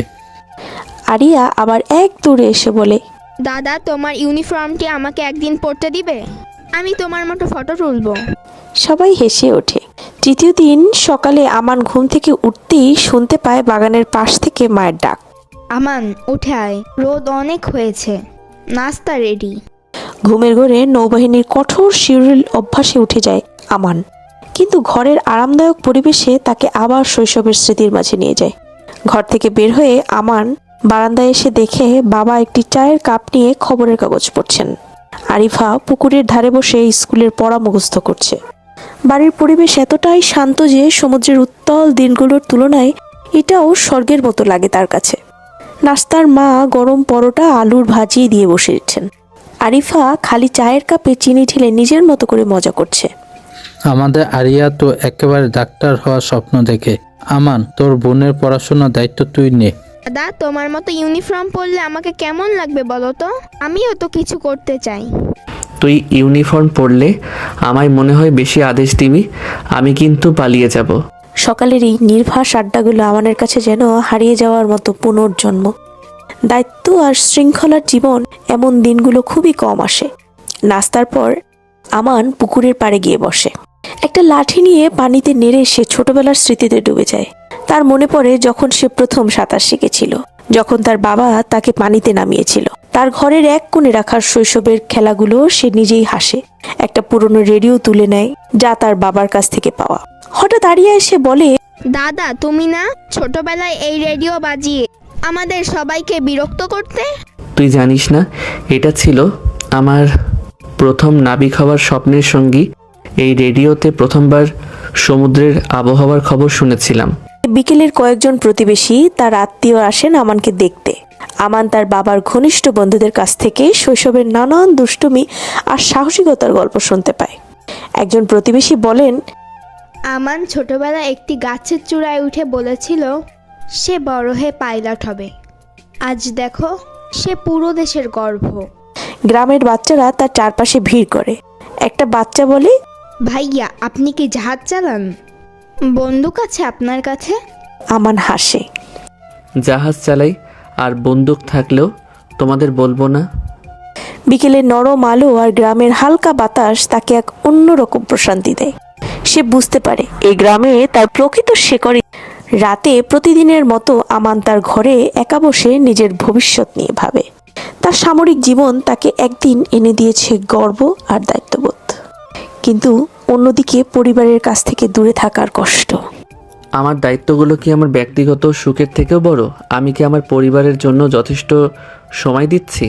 আমায় যদি কোনো দিন এমন কোনো সিদ্ধান্ত নিতে হয় যেখানে দেশের সেবা আর পরিবারের ভালোবাসার মধ্যে একটা বেছে নিতে হয়, আমি কি করব? তার নোটবুকে সে নিজের কিছু চিন্তা লিখে রাখে। জীবনে এমন কিছু করতে হবে যা দেশের সেবার পাশাপাশি পরিবারের গর্বও হতে পারে। সে চিন্তাগুলো তাকে জীবনের প্রতি নতুনভাবে অনুপ্রাণিত করে। আমান কি যেন একটা মনে করতে চায়, কিন্তু মনে পড়ছে না। পরদিন সকালে আমান তার ছোটবেলার স্কুলে যায়। প্রধান শিক্ষক তাকে ছাত্রদের সামনে বক্তৃতা দিতে বলেন। আমান ছাত্রদের উদ্দেশ্যে বলেন, তোমাদের মধ্যে থেকেই কেউ কেউ বড় হয়ে দেশের জন্য কিছু করবে। আমার মতো একজন গ্রামের ছেলেও নৌবাহিনীতে গিয়ে দেশের সেবা করতে পারছে। তোমরা যদি নিজের স্বপ্ন নিয়ে এগিয়ে যাও, তাহলে পৃথিবীর কোনো শক্তি তোমাদের থামাতে পারবে না। তার এই কথা শোনার পর ছাত্রদের চোখে নতুন স্বপ্নের আলো ফুটে ওঠে। ছুটির শেষের দিনটা আমান পুরোপুরি পরিবারের সঙ্গে কাটানোর সিদ্ধান্ত নেয়। সে মাকে বলে, মা, তুমি আর রান্না করবে না, আজ সব দায়িত্ব আমার। আমি তোমাদের জন্য নৌবাহিনীর মতো শৃঙ্খলাবদ্ধ করে রান্না করব। সবাই হেসে ওঠে। সেদিন চায় পরিবারের প্রতিটা মুহূর্ত তার স্মৃতিতে রয়ে যাক। রাতে ঘুমাতে গিয়ে নিজের মনের ভাবনা চিন্তা করতে করতে আমানের মনে না করা এবং না মনে পড়া নামটা মনে পড়ে যায়। মেহেরুন্নেসা। সেদিন সে ছুটি শেষ করে ফিরে যাবে বাড়ি। বাড়ি ছাড়ার সময় মা কেঁদে ফেলে। তুই আবার কবে আসবি? মা, আমার এই দেশই তো আমার পরিবার। দেশের জন্য দায়িত্ব শেষ করে আমি আবার ফিরে আসব। তোমাদের ভালোবাসায় আমার সবচেয়ে বড় শক্তি। বাবা শান্তভাবে তার কাঁধে হাত রেখে বলেন, তুই আমাদের গর্ব, ফিরে এসে আবার তোর গল্প শোনাবি। তার পরিবার তাকে নিয়ে গর্ব করে, কিন্তু তাদের এই ভালোবাসাটার কাছে একদিন বড় কিছু করার শক্তি যোগায়। পেছনে ফিরে তাকিয়ে সে দেখে তার বাড়ি, তার শৈশব, তার শিকড় সবকিছু তাকে অদৃশ্য এক সুরক্ষা দেয়। তার সামনে তাকিয়ে সে দেখে তার অপেক্ষায় রয়েছে সমুদ্র আর দায়িত্ব আর নতুন সব চ্যালেঞ্জ। লেফটেন্যান্ট কমান্ডার আমান খান পাকিস্তান নৌবাহিনীর একজন দক্ষ কর্মকর্তা এবং গভীর সমুদ্র এক গুরুত্বপূর্ণ মিশনে তার নেতৃত্বে জাহাজের দলটি একটি কৌশলগত মহড়া চালাচ্ছে। দায়িত্বের এই মুহূর্তে তার মনে কোনো দুর্বলতার জায়গা নেই। প্রতিটি সিদ্ধান্ত, প্রতিটি নির্দেশ তার সতীর্থদের জীবন আর দেশের নিরাপত্তার সাথে সরাসরি জড়িত। কিন্তু রাতের গভীরে জাহাজের ডেকে দাঁড়িয়ে প্রশান্ত সমুদ্রের নীল অন্ধকারের দিকে তাকিয়ে থাকা আমান নিজের চিন্তায় গভীরে হারিয়ে যায়। অল্প কিছুদিন আগে বাংলাদেশে এক সামরিক মহড়ার সময় আমার নামটি শুনেছিল মেহেরুন্নেসা। সেদিন এক সাধারণ সামাজিক সংযোগে পরিচিত এক ব্যক্তি বলেছিল, আপনার নাম আমান খান তাই না? মেহেরুন্নেসা আপনাকে খুব ভালো চেনে, সে সবসময় আপনার কথা বলে। আমান তখন মৃদু হাসি দিয়ে শুধু মাথা নাড়িয়েছিল। কাজের ব্যস্ততায় সে বিষয়টির গুরুত্ব দেয়নি। তবে জানতে পারলেন কর্নেল জাহিদ এ ব্যাপারে ব্যক্তিকে বলেছিলেন। কিন্তু আজ সমুদ্রের বুকে যখন চারপাশ নীরব, তখন আমানের মনে সেই নামটাই বারবার প্রতিধ্বনিত হয়। মেহেরুন্নেসা কে? এই মেহেরুন্নেসা কিভাবে সে আমাকে চেনে? কেন তার নামটা বারবার মনে পড়ছে? সে তার স্মৃতিতে বাংলাদেশের সেই কয়েকটি দিনের কথা ভেবে বেড়ায়। মেহেরুন্নেসার চোখে কি কোনো বিশেষ উজ্জ্বলতা ছিল, নাকি মনে করা সম্ভব না? অন্যদিকে মেহেরুন্নেসা গত 1 বছর ধরে ফেসবুকে আমানকে দেখে তার প্রেমে পড়েছে। আমানের দায়িত্বপূর্ণ ব্যক্তিত্ব, সামরিক পোশাকে তার দৃঢ় চেহারা আর তার চোখের গভীরতা মেহেরকে মুগ্ধ করেছে। ফেসবুকে মেহের বারবার মেসেজ পাঠিয়েছে, সাধারণ শুভেচ্ছা, কুশল প্রশ্ন, কখনো নিজের অনুভূতি। কিন্তু আমান সেই মেসেজ রিকোয়েস্ট কখনো খোলেনি। মেহেরের বাবা একজন বাংলাদেশি সেনাবাহিনীর কর্নেল। তাকে সবসময় শিখিয়েছেন সম্মানের সঙ্গে জীবনযাপন করতে। কিন্তু মেহের মন থেকে সম্মানের পথেই আমানের দিকে টান অনুভব করে। মেহেরের এই একতরফা ভালোবাসা একরকমের নীরব এবং গভীর অপেক্ষার রূপ নেয়। সে জানে আমান তাকে কখনো চেনে না, কিন্তু তার এই ভালোবাসা কখনো মিথ্যে হতে পারে না। জাহাজ থেকে দাঁড়িয়ে সম্পূর্ণ গর্জন শুনতে আমার নিজের মনে অদ্ভুত এক অস্থিরতা অনুভব করে। তার মনের মধ্যে প্রশ্ন ওঠে, আমি কি নিজের দায়িত্বের কারণে কোনো বিশেষ মুহূর্ত ভুলে যাচ্ছি? এই নাম, এই মেহেরুন্নেসা কেন বারবার আমার মনে আসছে? আমানিশার তার মনের মধ্যে আরো কিছু কথাও কি দেয়। জীবনের এই যুদ্ধে সমুদ্রের অগাধ দায়িত্বের মাঝে তার মনে কোথাও কি একটি শূন্যতা আছে, একজন সঙ্গীর অভাব, একজন মানুষের প্রতিচ্ছবি। সে কখনো ভাবেনি যে এমন কেউ তার জীবনের অংশ হিসেবে হতে পারে। আমার মাথা ঝাঁকিয়ে নিজের মনকে সামলে নেয়। আমি একজন সৈনিক। আমার কাজ, আমার ইবাদত, ভালোবাসা কিংবা ব্যক্তিগত সম্পর্ক নিয়ে চিন্তা করার সময় আমার নেই। হঠাৎ এক সতর্কবার্তা আসে। রাডারে সন্দেহজনক কিছু ধরা পড়েছে। আমান সঙ্গে সঙ্গে নিজের দায়িত্বে ফিরে যায়। পুরো জাহাজের টান উত্তেজনা। তবে সংকট সমাধানের পর যখন সবাই ক্লান্ত হয়ে পড়ে, তখন আমানের মনে সেই নামটাই ঘোরে। মেহেরুন্নেসা। আমার সিদ্ধান্ত নাই ফিরে গিয়ে একবার হলেও এই নামটির খোঁজ করবেন। তবে সেটা শুধু কৌতূহল নয়, অদ্ভুত এক আকর্ষণ। এখনো সে বুঝে উঠতে পারে না আমার মন কি সত্যি এই নামের কাছে বন্দী হতে শুরু করেছে? অন্যদিকে মেহেরও একই রাতে আমানের জন্য দোয়া করছে। কে জানে কেন? আর সেই নীরব ভালোবাসা আদৌ কি কখনো আমান পর্যন্ত পৌঁছাবে? কিন্তু তার মন বলে আমান একদিন তার মেসেজ পড়বে, তার নাম জানবে, তার সামনে আসবে, আর হয়তো একটু গুরুত্ব দেবে। সমুদ্র তার 2 দেশের দূরত্ব সত্ত্বেও আমান তার মেহেরের জীবন যেন এক সূক্ষ্ম সুতোয় বাঁধা। আমানের মনে কৌতূহল আর মেহেরের একতরফা ভালোবাসা তাদের ভবিষ্যতের দিকে এক অজানা পথে এগিয়ে নিয়ে যায়। সমুদ্রের উত্তাল ঢেউয়ের মধ্যে সবাই একদিন তাদের মিলনের সাক্ষী হতে পারে। এদিকে মেহের চট্টগ্রাম ভার্সিটিতে চান্স পায়। জীবনের মতো চলে যাচ্ছে, কিন্তু আমানকে মেসেজ করা, পাগলামি করা তার থামেনি। তার সাথে ঘটে যাওয়া প্রত্যেকটা ঘটনা সে আমানকে শেয়ার না করে থাকতে পারে না। আমার না জানুক, সে শেয়ার করবেই। এজন্য এক অদৃশ্য শান্তি। ভালোবাসার এই অধ্যায়ে মেহেরুন্নেসা কি শুধু দুঃখ করিয়ে যাবে? আমান খানের কি কখনো সময় হবে না এক কিশোরীর আবেগ পড়ে দেখার? মিশনের পর আমান খান যখন কাজ থেকে ছুটি নিয়ে নিজের ঘরে ফিরে, তখন তার মাথায় মেহেরুন্নেসার নামটা বেশ জোরে সোরে জায়গা করে নেয়। মেহেরুন্নেসা, এই নামটা আমার মনে এভাবে জায়গা করে নিল কেন? সে চুপচাপ নিজের রুমে বসে থাকলেও এই চিন্তা তাকে ছাড়ে না। পরের দিন সকালে তার এক পুরনো বন্ধু রেহান ফোন করে। রেহান পাকিস্তান নৌবাহিনীর একজন বেসামরিক কর্মকর্তা এবং আমানের খুব কাছের বন্ধু। কথোপকথনের এক পর্যায়ে রেহান বলে, তুই জানিস এক মেয়ে ফেসবুকে আমাকে তোর ব্যাপারে জিজ্ঞেস করছিল, নামটা মেহেরুন্নেসা। আমার কাছে মনে হলো মেয়েটা তোকে বেশ ভালো চিনি। কি বলিস? ও আমাকে কিভাবে চেনে? আমি তো এমন কাউকে জানি না। রেহান হাসতে হাসতে উত্তর দেয়, মনে হয় তোর বক, তুই মেসেজ রিকোয়েস্ট চেক করে দেখ। বন্ধুর কথায় আমানের মনে প্রশ্ন জাগে। আমার ভক্ত, এটা কেমন শোনালো? আমি তো এমন কিছু করি না যাতে ব্যক্তিগতভাবে কেউ আমাকে অনুসরণ করবে। মেহেরুন্নেসা নামে একজনকে সে চেনে, এমন একজনকেই তার মনে পড়ে, বাংলাদেশে সেই কর্নেলের কন্যা। তবে কৌতূহল চেপে রাখতে না পেরে সে ফেসবুকে গিয়ে রিকোয়েস্ট চেক করে। মেহেরুন্নেসার মেসেজগুলো দেখে আমান হতবাক হয়ে যায়। প্রথম মেসেজটি পড়তে গিয়ে সে কিছুক্ষণ থমকে যায়। সালাম আমান, আমি জানি না আপনি আমাকে চিনবেন কিনা, কিন্তু আমি আপনাকে দীর্ঘদিন ধরে ফেসবুকে অনুসরণ করছি। আপনার প্রতিটি কাজ আমাকে মুগ্ধ করে। আপনি সত্যিই একজন প্রেরণাদায়ী মানুষ। মেসেজের শব্দগুলো তার মনে গভীর একটা ছাপ ফেলে। সে মেহেরের জন্য মেসেজগুলো খুলে ফেলে। প্রত্যেকটি মেসেজই সরল, বিনম্র আর শ্রদ্ধা দিয়ে লেখা, কিন্তু তারপরেই সব পাগলামি, ভালোবাসার কথা, অনুভূতি, আক্ষেপ, আফসোস সবকিছু দিয়ে ভরা মেসেজগুলি। প্রত্যেক দিনের ঘটনা সবই বলল আমান। দীর্ঘ 1 বছরের মেসেজ পড়ে আমান স্তব্ধ হয়ে বসে রইল। এমন পাগলামি কেউ করে? এটা যেন অবিশ্বাস্য। আমান কি করবে ভেবে পাচ্ছে না। তার চোখে ভাসছে অসুস্থ মেহেরুন্নেসাকে। তার মনে পড়ল বাংলাদেশ থেকে কর্নেল মাসুদ রানা তার সম্পর্কে জানতে চেয়েছিলেন এবং মেহেরুন্নেসা তার মেয়ে। তার মানে হচ্ছে মেহেরুন্নেসার ইচ্ছাতেই তার সম্পর্কে জানতে কেউ আগ্রহ প্রকাশ করেছিলেন। আমার নিজের চুলের মুঠি চেপে ধরল, বালিশে মাথা রেখে শূন্যে তাকিয়ে রইল। এ যেন স্বপ্ন। এমন কেউ করতে পারে কখনো? এসবও সম্ভব? মেহেরুন্নেসার ভালোবাসা সে কিভাবে নেবে? অল্প বয়সের আবেগ, আর আবেগ এত গভীর বা এত দীর্ঘস্থায়ী হয়?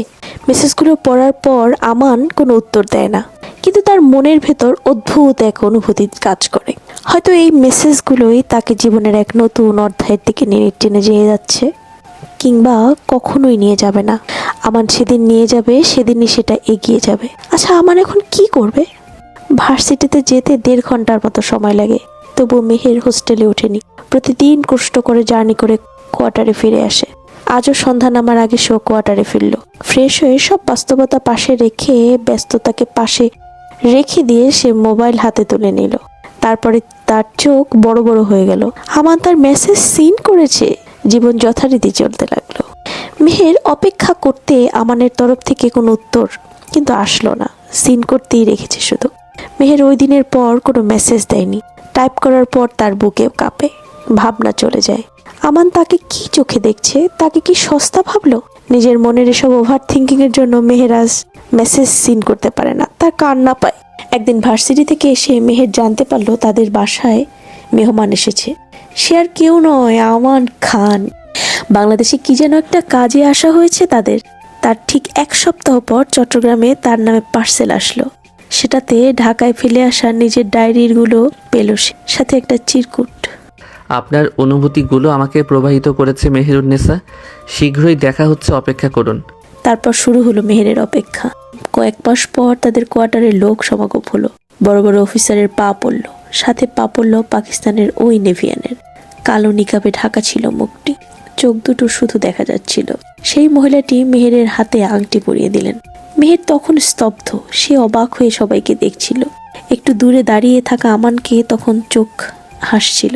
আংটি বদলের পর মেহেরুন্নেসার মনে যেন ঝড় উঠল। তার চারপাশে কোলাহল, আনন্দ আর সমুদ্রের উচ্ছ্বাস। তবু তার ভেতরটা নীরব।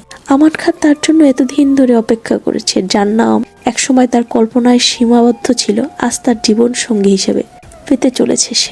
কিন্তু একটা অদ্ভুত শূন্যতা কাজ করছিল মেহেরের মনে, কারণ এখন পর্যন্ত তাদের মুখোমুখি কথা হয়নি। তার মনে হাজারো প্রশ্ন ঘুরছিল। আমান কি সত্যি আমাকে ভালোবাসেন, নাকি এটা শুধু পারিবারিক আনুষ্ঠানিকতা? আংটি বদলের পর কাজের মাধ্যমে বিয়ে হলো। সে রাত্রি মেহের ঘুমোতে পারেনি। তার ছোট্ট কোয়ার্টারের ঘরে শুয়ে সে বারবার নিজের অনুভূতির কথা গভীরে ডুব দিচ্ছিল। নিজের মোবাইল ফোন তুলে পুরনো মেসেজগুলো বারবার পড়ছিল। যা 1 বছর ধরে সে পাঠিয়েছে, কিন্তু আমান কখনো উত্তর দেয়নি। কিভাবে একজন মানুষ এত নির্লিপ্ত হতে পারে? এমন চিন্তা বারবার তার মনের গভীরে আঘাত করছিল। তবে সেই নির্লিপ্ততাই তাকে আকৃষ্ট করেছিল। আমানের ব্যক্তিত্বে সেই অনড় অথচ গভীর ভাব তাকে এমন এক জায়গায় জড়িয়েছিল যা সে নিজেই বুঝতে পারেনি। পরদিন সকালটা ছিল ব্যস্ততার। মেহেরের পরিবারের তাদের মেয়ে বিদায় দেওয়ার প্রস্তুতি ব্যস্ত। কক্ষের এক কোণে বসে মেহের নিজের মনকে স্থির করার চেষ্টা করছিল। তার মা কক্ষের এক পাশে বসেছিলেন। মা, তুই এত চুপ কেন? এতদিন তুই যে ছেলেটার স্বপ্ন দেখেছিস, আজ তো সে তোর আপন হয়েছে। মৃদু হেসে মাথা নিচু করল। কথায় উত্তর না দেয়ায় ভাষা তার কাছে ছিল না। সে তখনও বুঝতে পারছিল না তার জীবনের নতুন অধ্যায় কেমন হবে। গাড়ি এসে দাঁড়ালো, সময় মেহেরের বুকটা কেঁপে উঠল। বড় বড় সামরিক কর্মকর্তাদের ভিড়ে আমান খান একটু দূরে দাঁড়িয়েছিলেন। তাকে দেখে মেহেরের মনে গভীর একটা চাপ উত্তেজিত হলো, যদিও তা প্রকাশ করার সাহস সে পাচ্ছিল না। গাড়ির ভেতরে উঠে বসার সময় মেহের একবার পেছন থেকে তাকালো। তার মা চোখ মুছছিল। তার বাবা সামরিক ভঙ্গিতে সোজা হয়ে দাঁড়িয়েছিলেন। বিদায় বেলায় চোখের জল লুকিয়ে চেষ্টা করে তাদের চোখে গর্বের ছাপ স্পষ্ট ছিল। মেহের আর আমান প্রথমবার এক গাড়িতে পাশাপাশি বসলো, কিন্তু কেউ কিছু বলছিল না। গাড়ির ভেতরে কিছু অদ্ভুত নীরবতা। মেহের আর চোখে তাকিয়ে দেখলো আমান জানালার বাইরে তাকিয়ে আছেন। তার মুখে কোনো অভিব্যক্তি নেই। মেহের পা রাখতে যাচ্ছে নতুন জীবনে। সেখানেই আনুষ্ঠানিক অনুষ্ঠান হবে। আমান খান যেন তাকে স্বপ্নে টেনে নিয়ে যাচ্ছে। মেহেরের সব সত্যি করে দিচ্ছে। সব স্বপ্ন তার আজকে সত্যি হতে চলেছে। মেহের ভেতরে ভেতরে একটি অদ্ভুত অস্বস্তি বোধ করছিলেন। এই মানুষটি তার স্বপ্নের কেন্দ্রবিন্দু, অথচ তাকে নিয়ে বলা উচিত যা বুঝে উঠতে পারছিলেন না। যাত্রার শেষে তারা পৌঁছলো সমুদ্রের তীরে। সেখানে আমানের সামরিক দায়িত্বের ঘাঁটি। মেহেরের জন্য একটি ছোট্ট বাসস্থানের ব্যবস্থা করা হয়েছিল। ঘরে ঢুকে মেহের দেখলো সবকিছু সুন্দর করে সাজানো, বিছানায় তার প্রিয় ফুল ছড়ানো। ঘরে ঢোকানোর পর আমান বললেন, তোমার জন্য অনেক দিন ধরে অপেক্ষা করছিলাম। মেহের চমকে উঠল। তার গলা শুকিয়ে এলো। একদিনের স্বপ্নের মানুষটি মুখ খুঁজছিলেন, অথচ সে কি বলবে তা খুঁজে পাচ্ছিল না। কেবল মাথা নিচু করে বসে রইল। সন্ধ্যায় চায়ের টেবিলে তাদের প্রথমবার আলাপ হলো। আমার ধীর স্বরে বললেন, তুমি কি জানো তোমার মেসেজগুলো যখন প্রথম পড়ি তখন আমি কি অনুভব করেছিলাম? মেহের স্তব্ধ হয়ে তাকালো। আমান যোগ করলেন, আমি কখনো ভাবিনি কেউ আমাকে এত গভীরভাবে ভালোবাসতে পারে। তোমার সরলতা আমাকে ছুঁয়ে গিয়েছিল, কিন্তু তোমাকে উত্তর দেওয়ার সাহস পাইনি। মেহের একটু থেমে বলল, তাহলে আমায় গ্রহণ করার সিদ্ধান্ত নিলেন কেন? আমান হেসে বললেন, কারণ তোমার অনুভূতিগুলো সত্যি, আর সত্যিকারের ভালোবাসা কখনো অবহেলা করা যায় না। মেহের ডুক করে বলল, আমি কি আপনাকে একবার জড়িয়ে ধরতে পারি? তুমি আমাকে সবসময় জড়িয়ে ধরতে পারো মেহেরুন্নেসা। মেহেরের অশ্রু বিসর্জন দিল। আমান তাকে জড়িয়ে ধরল গভীরভাবে। কানের কাছে ফিসফিস করে বলল, মেহেরুন্নেসা, মেরি বেগম। সেদিন রাতেই তাদের জীবনের নতুন দিক মন নিল। মেহের বুঝতে পারল তার অপেক্ষা বৃথা যায়নি। ভালোবাসা কখনো কল্পনার মধ্যে আটকে থাকে না, এটি বাস্তবতার পথ পেয়ে যায়। এই নতুন জীবন যেখানে দুজনার ভালোবাসা ও দায়িত্ব একসঙ্গে জড়িয়ে থাকবে, সেখানেই তাদের সুখ খুঁজে নিতে হবে। ভালোবাসা তো কখনো সহজ ছিল না, কিন্তু মেহের জানতো তারা একে অপরের জন্য যথেষ্ট। প্রকৃত ভালোবাসা সময়ের সঙ্গে আসতে পারে, কিন্তু একবার এলে তা চিরকাল থেকে যায়।